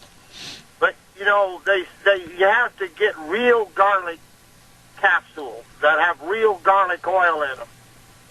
None of this other stuff. It don't work. In fact, there's not even garlic in it. They just say there is. I don't know how they get away with it. You got to get real garlic. You take them at night before you go to bed, and then you don't smell like hell. You know, it has that time to wear off. You got tea tree oil. You can get it at Walmart. Tea tree oil, and you put that down your throat. Just dump a couple drops down your throat, and that'll take away your sore throat instantly. Or, and then you've got, go ahead. I was going to say, or I could join Bob Lawson and test all the beer in all the foreign countries. Yes, you can do that. But then you wouldn't be doing your talk show, and then we wouldn't have any place to relieve our stress. Okay, well, give me option number 2 after the garlic. Garlic, and then tea tree oil down your throat. Yeah. And you can use it on everything. Burns. Tea tree oil is a miraculous thing. And then you grapefruit seed extract. You got to go to the health food store. Grapefruit seed extract. Okay. It is so powerful that a few drops to just knock you, just to drink it in some juice it's unbelievable. But I'm telling you, those 3 things will kill anything. Well, now let me ask you this. Except for Adam Schiff. Let me ask you this, though. Of all the recommendations that you have given me for perhaps medication that might help, have you yourself tried these, or are you persona non grata with picking up the glass? Oh, no. I order real garlic capsules. I just order them by the case, so I have them. And then the tea tree oil, we've always got tea tree oil. Tea tree oil can be used for tons of things. Like what? It's unbelievable for burns. Oh. And then, but it'll take away your sore throat instantly. And you put that stuff. The extract, yes. I haven't been sick for years. Uh-huh. Seriously, I don't remember when I was sick. And I get a little askew mentally, but physically I've been doing all right. Well, it's too much tea tree oil. Oh. Well, listen, call me back after the program and give me the directives on what to use, how much, and everything else. And Tomlin, did you see that geeky, goofy thing He thinks, they're so narcissistic, they're so immersed in themselves that they get to be on TV in front of the people, and they just can't even hardly help themselves. They're so excited to get on TV, and the world is, especially these people, they're all mentally ill. I could not agree more. Randy, thank you, and tell me about all the oils and everything else, because I'm willing to try anything. Thank you for your call. Appreciate it. Thank you. I tell you what, I remember a couple of years ago I had the same circumstance with a really nagging cough and everything, and I know a lot of people are a lot worse off than I am. Hey, happy Thanksgiving from Magic Valley Irrigation. Jeff and the entire crew at Magic Valley Irrigation, they want to thank everybody, all the farmers and ranchers, for their hard work. And don't forget, Magic Valley Irrigation has been offering irrigation system service and repair since way back in 1978. Good folks, wishing you a happy Thanksgiving. Magic Valley Irrigation.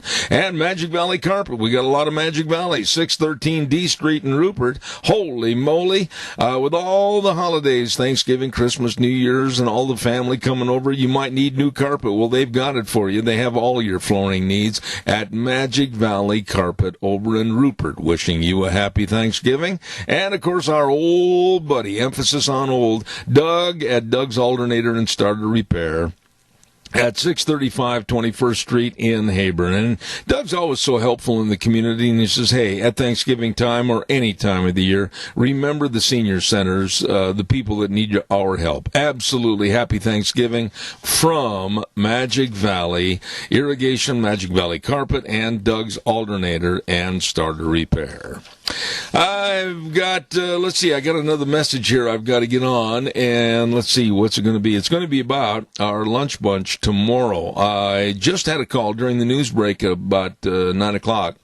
And yes, tomorrow is lunch bunch at Denny's Restaurant, 611 North Overland in Burley, and we look forward to having you there. It's our November lunch bunch, and we're going to have a lot of gift certificates from Walmart. I got to swallow. Smith's Foods, Henson Mortuary. I hate these cough drops. Stokes Groceries, Doug Martin, and Denny's. So don't miss it tomorrow at 11:30 at America's Diner, and that's Denny's Restaurant. Look forward to seeing you there. If you haven't got anything to do tonight and you want to be bored completely out of your mind after watching some of the hearing today, be sure and tune in to the Democratic debate tonight. Yeah, that's going to follow this mess that's back in the Ways and Means Committee room. And then tonight you get a chance to listen to more balderdash, another word I wanted to use, but I didn't. Balderdash from the Democrats as they stand behind their podiums and tell you what they're going to do to just make your life rosy. I can't hardly wait. That's the Democratic debate tonight. We're going to be back in a couple of minutes. And we're going to have representatives from the Idaho Fish and Game here in our studio. I think I heard them clumping down the hallway, and they should be coming into the studio momentarily. So we're going to stay tuned for more Zeb at the Ranch on this Wednesday. Next up, the Idaho Fish and Game. Wheels, all yours.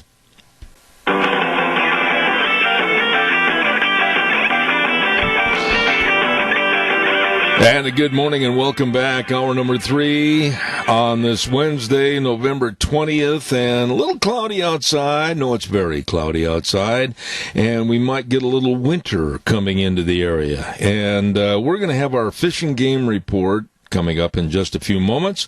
I want to remind you, this program, of course, sponsored with our major sponsor, your Magic Valley Les Schwab Tire Centers, all 7 locations serving you with absolutely the best tires to get you through all the snow, the ice, and the muck. You just get out there and check them out, your Magic Valley Les Schwab Tire Centers, along with our friends at Burley Physical Therapy and Rehabilitation at 1263 Bennett Avenue, Suite 2 in Burley, helping you get back to being you.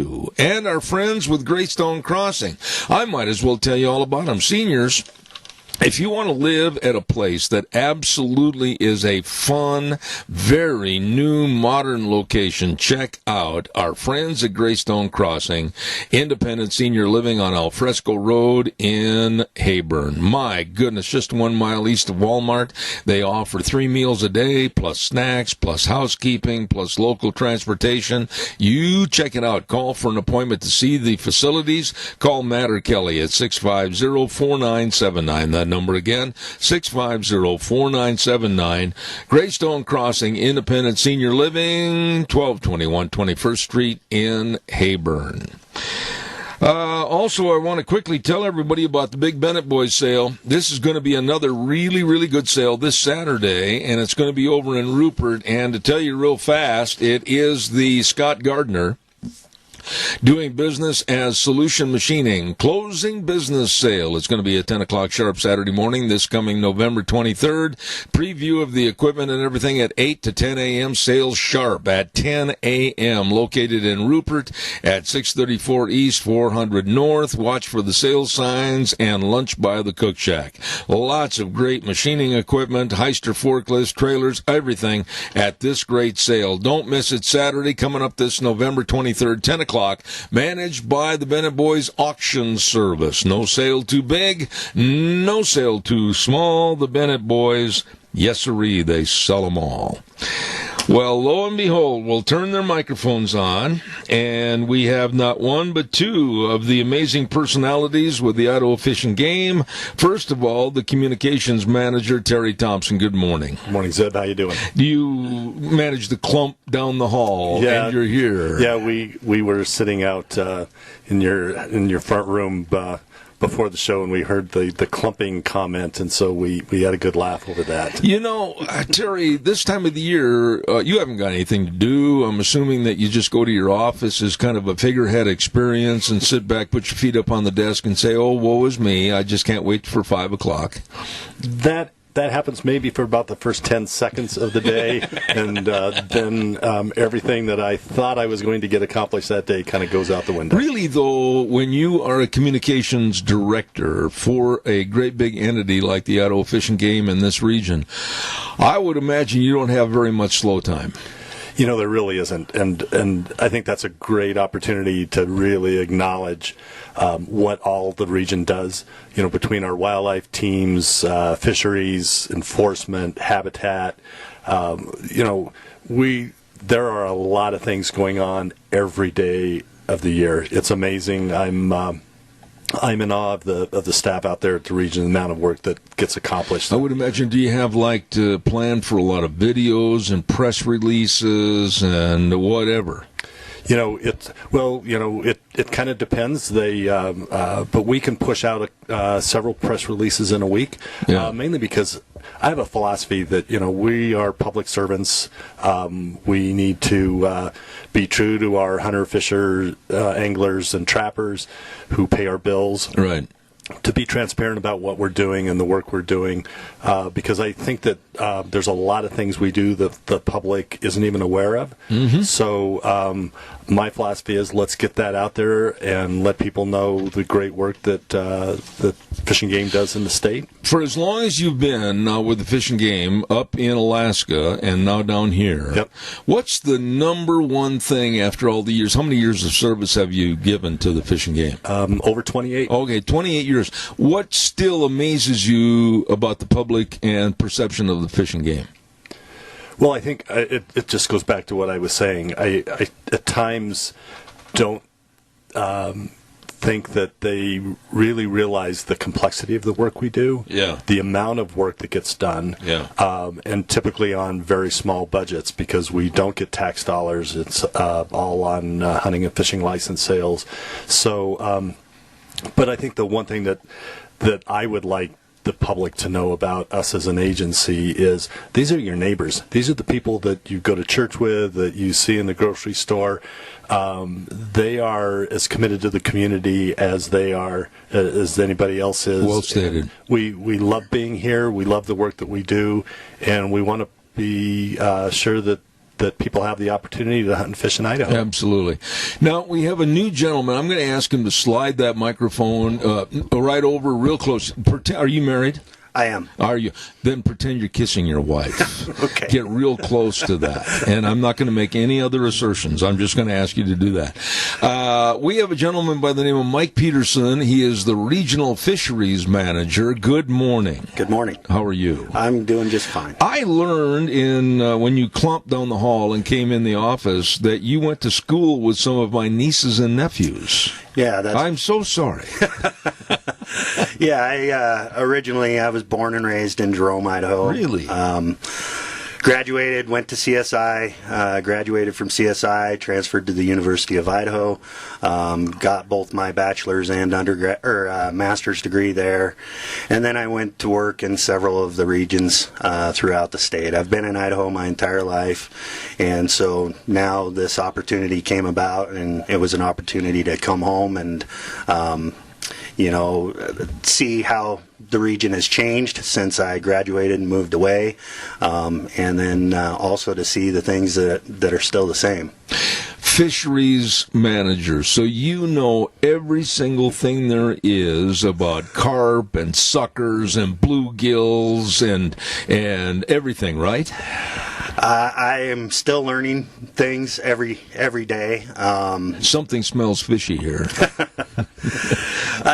I do have a diverse background. I've worked on large lakes. I worked on Lake Pend Oreille in northern Idaho with a lake trout project. I did that for about 4 or 5 years, and then I moved to the Treasure Valley, and I worked on the Snake River Redfish Lake sockeye program for 10 years. So I have a diverse background in genetics and also conservation aquaculture. Mike, what was the motivating force for you to really want to get into the fisheries management aspect of the fishing game? I mean, a lot of people say, oh, no, I'm a Jeremiah Johnson. I'm going out and I'm going to study elk and deer. Why fish? I think in large part it was from growing up in the Magic Valley. Really? The aquaculture industry, because of the spring water that's present here in the Magic Valley, was a big part of growing up. I had relatives that worked at the fish hatcheries. My dad is an avid outdoorsman, fisher, as well, and so I was exposed early on in life to fishing and the outdoors as well, and hunting. And I just decided, I tell this story. We still have a biologist today. He came in and did a talk when I was probably 11 or 12 years old, so in junior high, and at that time, when he came in and did that talk, he worked for the Jerome region as a fisheries biologist. I decided right then that I wanted to be a fish biologist. No kidding. So that was the path. Yeah. And all the different classes and everything were available to you right here within the state of Idaho, right? Correct. Okay. The University of Idaho has one of the best fisheries management programs in the nation. Do you ever put on a scuba outfit or a snorkel and get down there and pretend you're a muskie or something? Actually, I am scuba certified, and I have done diving work related to the sockeye project. So I have dove in Redfish Lake and swam with the fish, watched them when they were spawning in the lake, and that sort of stuff. Oh, wow. Have you ever been going along like in the Snake River, and all of a sudden you turn around and you're eyeball to eyeball with like a 19-foot sturgeon? That's got to curdle your milk a little bit, doesn't it? Yeah, I have not had that experience yet, but I have seen some very large fish. What's the weirdest thing you've seen, like in the bottom of a river or a lake? I mean, what's the most weird experience that you've had? And knowing other fish and game officers, you've probably had a lot of them. To be honest, most of the work that I've done has been fairly I've had experiences. I mean, I've seen cars in the bottom of lakes, and really? You wonder how it got there from the location where it was. Really? They were stupid ice fishermen, like what happens back in Wisconsin. That would be my guess. They drive a 2-ton truck on an inch of ice, and then they went, well, I don't know what happened. We just fell right through the ice. Yeah. I've seen some. I've had some experiences talking with anglers. One example that comes to mind is just fish identification. Really? Up in Stanley, during our Chinook seasons that we've had in the past, I've had several anglers come up to me and say, I've never seen this many brown trout in the river before. Yeah. They were Chinook salmon. So there's a lot of misidentification sometimes, and so you take that opportunity to educate people. Now, I'm going to ask you a dumb question here. Okay. I remember at one time, back in the state of Wisconsin, when I was a young lad growing up, I loved to fish, and I used to take a lot of opportunities to go fishing. And it seems to me, at the local, where you could get your license, etc., they would hand out a little booklet when you got your license, and it would explain and show pictures of the different fish and what you were catching and how to discern which was which. Yep. Do we do that here? We certainly do. We have the fish regulations book, and all of that is also available on our website online. I see. Yep. So you actually landed a shark thinking it was a catfish. Okay. I want to back up, and Terry, I want you to get involved on this because I didn't mean to overlook the Citizens Against Poaching and some of the horrendous stories that we've been hearing. Go ahead. Yeah, and thanks, Seb, because this is a pretty important piece of information right now. We put out a press release yesterday that talked about a pretty egregious situation of wanton waste with waterfowl, and the Highway 46 going from Gooding up towards Fairfield, right at about the county line between Gooding and Camas County, somebody dumped 154 waterfowl. 154? 116 snow geese, 3 Canada geese, and the rest mallards. Just dumped along the side of the road to rot. No effort was made to take any meat off any of the birds, and so it gives us a great opportunity to talk about our Citizens Against Poaching hotline. So if, people like to talk, a lot of times brag about situations. So, I guess I would say today is if you hear somebody talking about going out and just slaying the waterfowl, let us know. The size. Okay, I want to talk a little bit about the size of this problem. Now, this is something to where you just didn't throw a gunny sack in the back seat of a Volkswagen. I mean, this had to be a fairly good-sized pickup. I mean, we're talking 154 head, right? Yes. And if anybody saw a pickup with that in the back, I mean, were they in bags or what happened? Nope, they were just thrown out in piles. Oh, my goodness. Probably a good opportunity to say, check us out on Facebook, because I put some pictures of the situation on our Facebook page yesterday, the Fish and Game Magic Valley Region Facebook. But, give us a call. Call us at our regional office. Call on the Citizens Against Poaching hotline, which is 1-800-632-5999. Yeah, and I think both of you will agree with me on this, that regardless of what it is in life, it could be football, it might be fishing, it might be hunting, it could be anything. People are their own worst enemy because of certain people that are so stupid that spoil it for the others. Yeah, I have to be careful that I don't call people out there stupid. But wait a minute. When these poachers, I have no use for people who would poach and kill like this. Yeah, and I have to make clear. So right now, the information that we are aware of, we can't call it poaching yet. Because we don't know the backstory, and because you could have had a party of folks out hunting that could have made this level of harvest That's legal. A bunch of shooting. It is, it is. So, but it's still waste. Oh, it's wanton waste. It's a classic example of an egregious situation of just wanton waste. It almost made my blood boil yesterday looking at these pictures because it's just such a waste of a resource. Why don't you pinpoint again where they were found? Because somebody might have seen that pickup and or these people. Sure. It's just barely north of the Camas-Gooding County line on Highway 46. Okay. There's a pull-off there. I guess from what somebody was telling me this morning, a lot of snow machine users use that area. Of course, we don't have snow on the ground yet. But, one of the things that I think is a real important takeaway here is these were not hunters that did this. No. These are truly unethical and poaching, if you will. But these are not ethical hunters that did this. Absolutely. That just sickens me. Okay, let's talk fish right after I have a good commercial here quickly.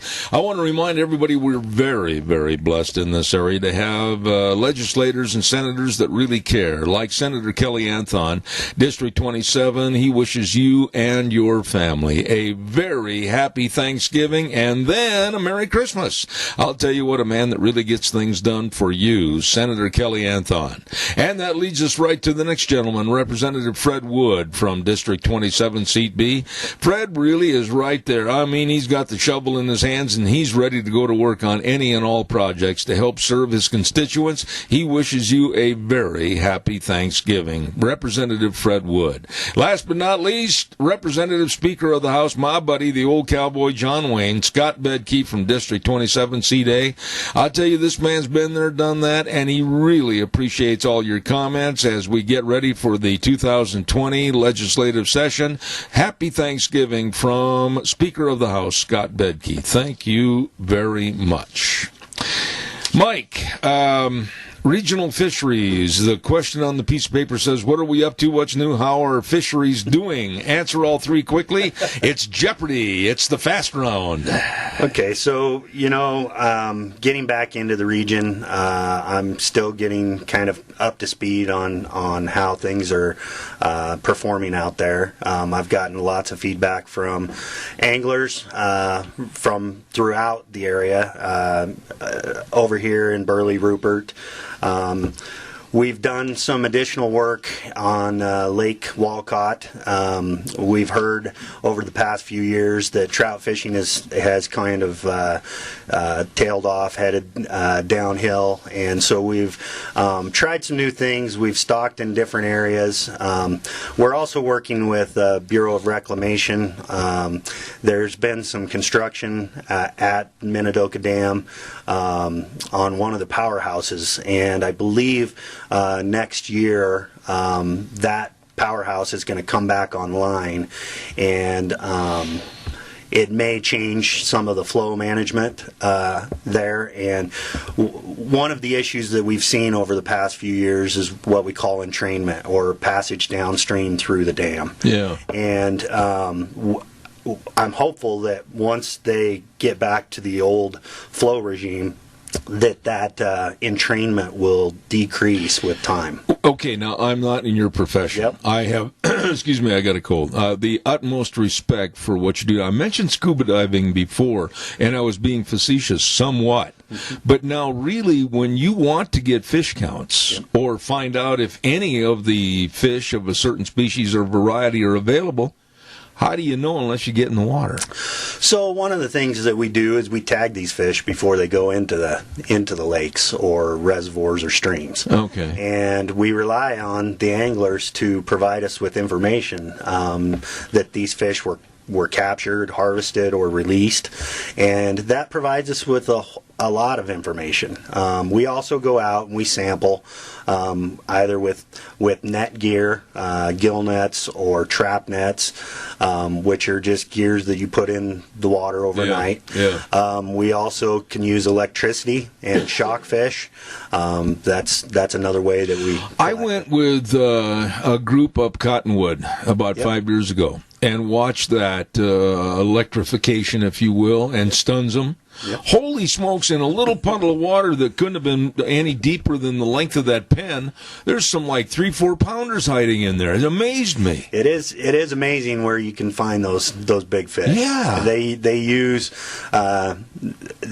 unique habitats. Unique. So, yes. Oh. You know, if you're talking about that stream specifically, there's parts of that stream that are only 2-3 foot wide and maybe 6-7 inches deep at the most. Yep, and there's fish in there that are 2.5. Darn nice pounds. fish. Yep. Yeah, and they stick that rod in water, and I'm going, holy moly! I never thought there was a fish in there. Yeah. Unbelievable. Well, what about, I got to ask you, and we got to move along here, what about sturgeon? And I've got a hard break here in a couple of minutes. Sturgeon are fascinating to me. What are they related to? They're probably one of the most prehistoric fish. That's what I was wondering. Yeah. Was their grandfather a dinosaur or something, or what? we like to joke about that. You looked at Terry when you said dinosaur. I wasn't sure. Yeah. We're going to have a talk about that after the show. It wasn't because of Terry's age. It was because we Listen, Buckwheat, I'm the oldest one in the room. It was because of the story that we just put out on our Facebook page, or on our Fishing Game website. It was talking about a fish salvage effort that we did at Lake Walcott a few weeks ago. And it was, once they shut the water off in the canals, several of the canals around the region, we get reports of sturgeon in these shallow pools. Yeah. And we go out there and we try to collect those fish and tag them and move them back upstream by Massacre Rock. What's the biggest sturgeon that you personally have ever seen? About 9.5 feet. Really? There are fish that have been captured during surveys that are up over 11 feet. No kidding. Yeah. Now, there was a rumor, and I don't know if it was Terry and I or if it was Craig on a previous program, about some of the sturgeon had got into Murtaugh Lake. So that is something that we will likely be looking Can you imagine for 5 seconds a Sunday afternoon water skier taking a head dive and coming face to face with a sturgeon? He will be just like Jesus and walk on the water. Yeah, it is certainly possible because of the canal system. And really, how it water can gets in happen there. then. Yeah, it is possible because we know that we don't stock fish in the Milner Reach, specifically sturgeon, but we know that they're moving down through Lake Walcott because that's where we captured these fish this fall, and we have reports of fish being caught in the Milner Reservoir. What are they, quickly, I've got about a minute left in this segment, but what are they accustomed to eating, and what's their environment as far as their flourishing in any kind of a different environment, lake, stream, or whatever? Typically, they like the moving water, but they do use the reservoirs, and they'll feed on fish. They're kind of like a vacuum cleaner. They stay on the bottom all the time? Typically, but not always. They'll move up in the water column and float over the top of fish and vacuum them up. So there might be some validity that there are actually, I heard 3 was the number that possibly were in the lake. We're planning on doing some additional sampling in Murtaugh Lake. I want to be with you when you do that. We can. I really make do. that happen. I would love to see that. Okay. Hey, I got to take a break here real quick, and I want to remind everybody too. Don't forget 7K Metals. Yes, you can help yourself build your own financial future and security through silver. I've been telling you this for quite some time on the program, and you need to find out more about investing in your financial security and wealth protection. Reach in your pocket, pull out a dollar bill. It's just paper, but when you reach in your pocket and pull out a piece of silver, you're talking about real security for the future, a savings opportunity for you, and a valued treasure for your loved ones. Find out more about 7K Metals and silver programs that you can purchase and have sent right to your home. Contact Lon Hardy at 312-8699 or Sharon Wilmot at 430-3259, and just mention that Zeb told you to call. Please, 7K Metals and a silver program for your financial savings. Right now, we're going to send it back over to the main studio. We'll be back in about 3 minutes. And now, back to Zeb at the Ranch on AM 1230 KBAR. To reach Zeb, call 436-2244 or toll free 1-866-927-4587. And now, here is Zeb Bell. Thank you very much. Welcome back. And I know these two really nice gentlemen with the Idaho Fish and Game, Terry Thompson and Mike Peterson, would welcome your phone calls. Give them a jingle. Pardon me for the cough and the cold. At our number 436-2244, 1-866-927-4587. Give us a call. We'll have more with them momentarily. I want to remind everybody about Patterson's Electronics at 421 East Main in Burley with Curtis and Lorena.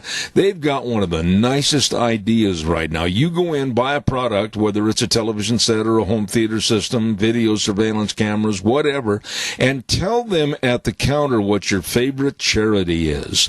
At the end of this month, they're going to keep tabulation, and the top two charities, listen to this, Patterson's is going to donate $500 to the top two charities. Wonderful people serving you at Patterson's Electronics, 421 East Main in Burley. Number to call, 678-6997. We've been talking to Terry Thompson, Communication Manager, and Mike Peterson, Regional Fishing Director for the Fish and Game. We've got as far as the sturgeon. What about the steelhead season? Now, those are some tough dudes that go out steelheading. So this year we had a probably one of the lowest adult returns that I can remember. I've been fishing for steelhead personally since I was about 5 years old, and so that makes managing these returns very difficult. Return. Explain it to the audience in case they're not familiar with that. Okay, so when these fish, these are essentially rainbow trout that are in the Snake River, Salmon River, or Clearwater drainages that can migrate to the ocean, spend 1 to 3 years out there, and then return as adults to spawn in Idaho streams. Like up at Riggins. Or return to the hatchery. I see. Yep. Okay. And so this year's return was fairly low, but it was still large enough for us to provide fishery opportunity. Mike, why would there be lower numbers? Well, that's a very complex question. One of the major things that has changed over the past few years is ocean conditions. We've seen a shift to warmer water further inland. What about the seals? They play a part, certainly. There is some predation by seals and in the Columbia River, but probably one of the largest changes over the past few years has been this warm water that's moved in off of the coast right into shore. And the further these fish, the fish that leave Idaho, have to travel once they hit the salt water to find their food source, the higher mortality we have. Let me ask you, and I'm sure the answer is obvious to you folks, but not to me. Do you ever tag any of these steelhead, and then over the course of the next year or so, they're coming back? I mean, that's amazing to me. We tag probably several 100,000 steelhead and Chinook and sockeye per year. When you think of Riggins, okay, and that water up there, I guess I'm just blown away to think that fish can go all the way through the Columbia out into the ocean, and then that dude's going to turn around and come back. I mean, there's a guy that likes to travel. Yeah. Well, so to give you an even bigger example and further trip, Riggins is about halfway for fish that return to the Stanley Basin. So it's 925 miles from Sawtooth Fish Hatchery to the Pacific Ocean. That's amazing. Yeah. And basically swimming against the elements to come back. Yeah. It's upstream, uphill the whole way. Psychologically, they're damaged, aren't they? I'm kidding. Terry. I think this is a great time to point out clipping of adipose fins, in terms of harvest. Mike, do you want to talk a little bit about that? I tell you what, I'm going to hold that thought. I've got a caller. Okay, sure. Can we take that caller? Caller, go ahead. You're on the air. Quickly, please. Thank you. Yes, I have a question. I've read some reports that it's the whales even have moved in more, plus the seals, as far as eating these fish. But what about the getting through the tribal fisheries? Do they have unlimited numbers that they can take, or are they limited, and is that not a problem? And I'll hang up and listen. That's really a good question. We can always point our finger at nature and some of the so-called parts of nature that might be impeding the fish going back and forth, but what about human beings? So the way that the fisheries are designed, we get a preseason estimate at the mouth of the Columbia for... Need you to move a little closer. For many of the different species, Chinook, steelhead, sockeye, coho.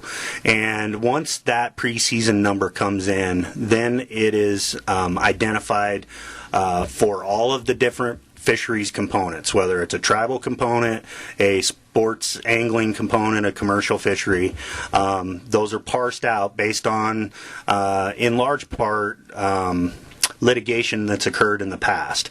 But in terms of the tribal fishery that is most often talked about, essentially the tribal fisheries are able to harvest up to half of the allowed fish that pass through that area.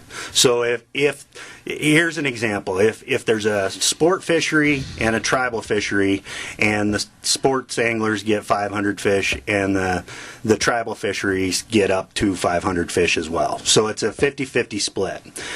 Typically those quotas aren't always met, and we also have some play in those numbers to allow those fish to make it back to the hatcheries so that we can rebuild those. And I'm not trying to stir up any mud here, but I would say this, that many times driving down the Columbia River and going to various rodeos all over the Northwest, down the corridor through Oregon and into California, I will say that there's been wanton waste of fish left in piles along the Columbia River Gorge, and I think that sours a lot of people's opinions. I have not witnessed that personally. Just stick your nose out the window and smell. So, based on the regulation of the fisheries, it's supposed to be a 50-50 split. Okay, now I need to get into another topic. It says hunter ethics. We've talked about that, basically, about the wanton killing and destruction of waterfowl. The CAP line, which that number again, Citizens Against Poaching, 1-800-632-5999.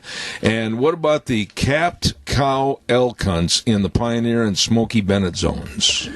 Yeah, so we have new over-the-counter tags this year, and I guess I shouldn't call them new. We have tags that have historically been issued up in Units 49 or the Pioneer Zone. I can't remember all the units off the top of my head. 36A, 49. And then 50, and then over in the Smoky Bennett zones. And there's been some misinformation out there about how those tags and the number of tags being issued. Historically, those were controlled hunt tags for cows. Pioneer Zone was just slightly lower than 2,200 tags. We're now doing 2,500 tags over the counter. So the perception that we are issuing 2,500 new tags in that zone are incorrect. There's also been some misinformation out there that we are concentrating all of those hunters in the Wood River Valley. The Pioneer Zone is about 3,200 square miles so there's lots of space for hunters to get out into. And we're just trying to get out there and make sure that people understand that we have very healthy elk populations. Yeah. Oh, boy, do you ever. Up there. And so they're actually exceeding the numbers that we ideally would like to have, our target populations in those zones.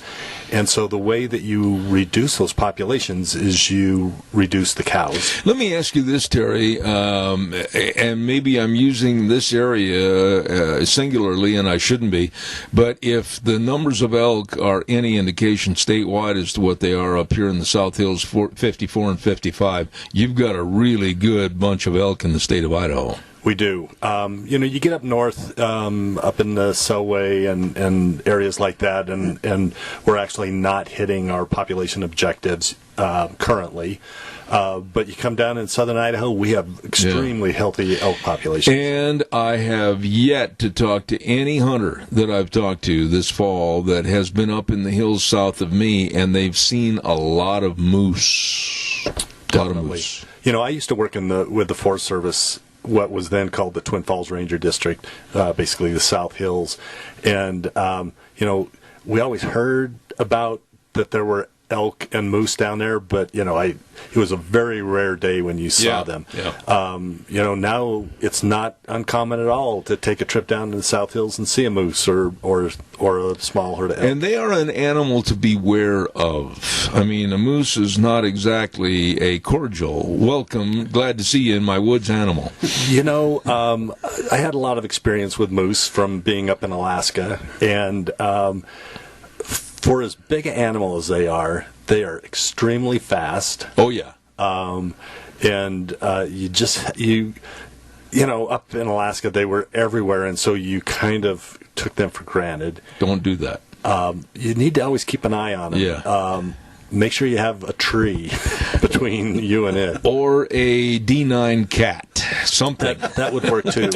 We had an archery hunter up north of Fairfield this year that actually had to take a moose through the Defense of Life and Property because this moose was trying to take him down. Well, we had an experience about 5 years ago right up here. And myself, another gentleman, and my wife were up there on our four-wheelers, and it was only through the grace of God that the moose calves went back to her instead of the other direction, or you might not be on this radio program today. Yeah. She was one mad mama. That's all I want to say. And I think that's a really good point that, people need to respect all species of wildlife. And I always tell people, if you're close enough to touch or, get very close to wildlife, something is wrong with that animal. We didn't see her. She was standing motionless behind a great big thicket inside some of those ponds way back in there. And all of a sudden we heard some obnoxious noises, and it was her. Yeah. She was mad. She was looking for her babies. Yeah. So, just, respect wildlife, be aware where they're at, and give them space, and that way people can stay safe. I've got to do a weather forecast, and before I do the weather, I want to tell everybody Terry Thompson's buying lunch for Mike and I at Edith's Cafe right after this program. We're all going to boogie over in the fishing game vehicle. They can afford the gas. I can't. And we're going to go to 144 East Highway 81 in Burley. Great place to go have your favorite sandwiches. My favorite, the steak sandwich with the fries. And they're open Tuesdays through Thursdays, 11 to 8, Fridays and Saturdays, 11 to 9. And don't forget, they've got nightly specials, too. Like tonight, the tri-tip with a roll, salad, choice of a side. It's going to be absolutely a great dining experience for you. And be sure and try the peach cobbler a la mode. All of this at Edith's Cafe, 144 East Highway 81 in Burley. You stop over and enjoy today. Want to also remind you about our good friend Don Scarrow and the crew over at Scarrow's Meats, and they're, of course, located at 331 North Road, Jerome. Be sure and give them a call at 324-7657, or go to their website and check out all the delicious meats at scarrowsmeats.com. My goodness sakes, and right now it's turkey time for Thanksgiving, and they've got some delicious turkeys. You better hurry and get them before they're all gone at Scarrow's Meats in Jerome. 324-7657. Right now, here's Scotty with the weather. Few clouds and a little bit of wind. Good morning with your Zeb of the Ranch weather forecast. I'm Scotty Cameron. Today, going to be cloudy, expecting a high right around 48. Then for tonight, slight chance of rain and snow, looking for a low right around 24. Then for tomorrow, partly sunny, a high of 46. Thursday night, partly cloudy, low around 20. Then for Friday, sunshine and 47. Saturday, mostly sunny and 46. And Sunday, partly sunny and 48. That's your Zeb of the Ranch weather forecast. I'm Scotty Cameron. Thank you, Scotty. Scotty. Appreciate it. Brought to you by Scaro's Meats. Don Scaro and the crew. I think Don's going to be on the radio with us tomorrow talking about all their delicious meats. That's right. They are changing the way we eat, one delicious bite at a time.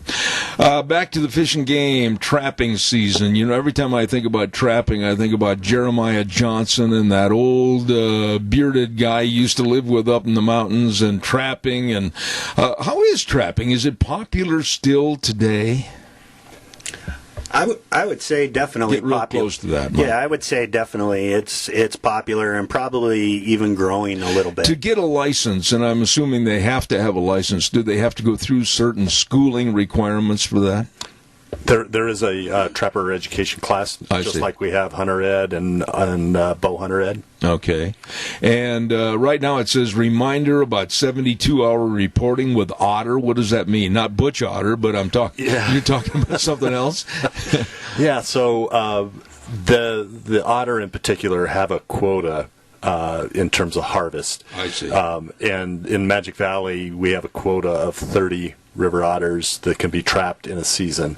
So there is a mandatory 72-hour reporting requirement. I see. And so we just wanted to take an opportunity now to remind folks that are out there trapping that if they do take a river otter, they need to bring the pelt in to our office. What good are they, the otter, other than their pelts? I mean, really, what good are they as an animal?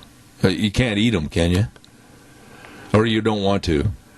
I don't know the answer to that. I don't know what they. Okay, well, that's going to be your class. Table fare. That's your class assignment for the next program. What good is an otter, please? Yeah. You know, I'm going to ask you something else. In the old days, of course, with the old mountain man and everything, and the coming out here to get the beaver pelts, do we have a fairly stable or constant population of beaver? Yeah, I would say that beaver are doing well in the Magic Valley region. How do you know? We have a fairly strong population based on, aerial surveys. We also have areas where we have nuisance beaver, and we'll go and trap those and relocate them to other drainages where there's not irrigation diversions or things that they can plug up and they cause can really problems. Mess things up, can't they? Yeah, they certainly can. You hesitated, but then you came out with the affirmative. But there's also benefits from having them in a system, especially in let's say the South Hills, where water comes off of the landscape fairly quickly. You have beavers in a drainage, and they can hold water through time on the landscape. They can keep it in the ponds, and that provides habitat for fish. Are they still used a lot for hats? They are still I don't know about the hats per se, but they are very popular for trapping still. Okay. Real quick, hunter education, you need more instructors, right? That's probably a little bit of a broken record for me, but, our hunter education program is great. We have a great coordinator, Tanare Alberti, here, who I work with very closely. And, our population is growing in Idaho, and a lot of times people are moving to Idaho because of the opportunity to go hunting and fishing. If they have never hunted before, or especially if they were born after 75, they have to take a hunter education class. So the demand is increasing. Our hunter education instructors, who are all volunteers, a lot of them are aging out. They've been doing it for a number of years, and so it's we need to kind of replenish that supply of instructors. It's a very rewarding way to give What back. are the qualifications, Terry, to be an instructor? Interest, being a hunter yourself. When we'll provide an orientation of what it means to be a hunter ed instructor, they have to go through a background check, fingerprinting, that kind of a thing. I see. But a lot of it just comes down to an interest in wanting to make sure that we continue our hunting heritage in Idaho. Okay. And train the next generation. Absolutely. 2020 license, it just blows my mind. We're looking at 2020 coming up. I mean, my goodness. I'm still in the 1900s. 2020 licenses go on sale December 1st. Is that for hunting and fishing? Hunting and fishing. Okay. So, which is a great segue. You know, you were extending some holiday greetings from our elected officials a minute ago. As we're moving towards Christmas, you know, gift certificates for the 2020 licenses is a great way to... Okay, and explain that. Can a person like a mom or dad or an aunt and uncle buy a license for someone else? They can by buying a gift certificate. A gift certificate to be applicable to the license. Yes. I see. And so, you know, to me is a gift that gives throughout the year. Oh, absolutely. And do you still have people complaining about the cost of these licenses when they break it down, and if they go fishing 15, 20 times, I mean, it's minimal. It is, you know. Minimal. It is. I think a sportsman's pack is somewhere in the $130 range. Yeah, that kind of thing. You know, I used to. You go to 3 movies in a year, and you're going to spend that plus the popcorn. You're broke. You got to take out a loan. Yeah, you know, it's a great way to get outside. Yeah, and you can put food on your table for minimal amount of money. Well, if I had to count on putting food on my table, I'm going to starve to death. You're talking to the worst shot in the world. You know, going back to my Alaska days, you know, I would put literally 250 pounds of salmon and halibut in my freezer. Just for the halibut. Just for the halibut. and you know, up there, the fishing license was like $25. Really? You know? Of course, it's the $50,000 boat and harbor fees and things like that. But you know, licenses are really an inexpensive way to have fun, continue a heritage, and actually get food. Bingo. Got to tell everybody about our major sponsor, your Magic Valley Les Schwab Tire Centers, all 7 locations with all the tires that are going to get you through anything the weather throws at you. All the mud, the snow, the yuck, the muck. They've got all the tires, all the tread designs, all the sizes right now for you. So be ready for wintertime driving. Stop in and see your Magic Valley Les Schwab Tire Centers, any one of the 7 locations, along with the best in brake service, front end alignment, shocks and struts and batteries. They really care. Oh, and by the way, they've got all your tire chains too. They've been doing the right thing since 1952. I suggest you get in and see them today. Lane and Rupert, Dave on Blue Lakes and Twin, Mike and Buell, Mike and Jerome, the Twist family in Paul, Daniel on Pauline in Twin Falls, and Trent on Overland in Burley. The best. That's not brag, that's a fact. Your Magic Valley Les Schwab Tire Centers. Terry Thompson, thank you for being on the program. Idaho Fish and Game. You bet. Thanks, Zeb. And thank you to the man that knows all about sturgeon and other fish, Mike Peterson. Thank you for being on the program. Thank you. Come back. Come back. Thanks for giving. Yeah. Oh, thank you to you. And is it really true that you have a gift of a turkey outside in your car ready to give to us? What have you got him tied? Is it Craig White? I'm not going to touch that one. No, guys, thanks an awful lot for being on the show. Thanks for having us. Thank you. Idaho Fish and Game, really, really good people serving you.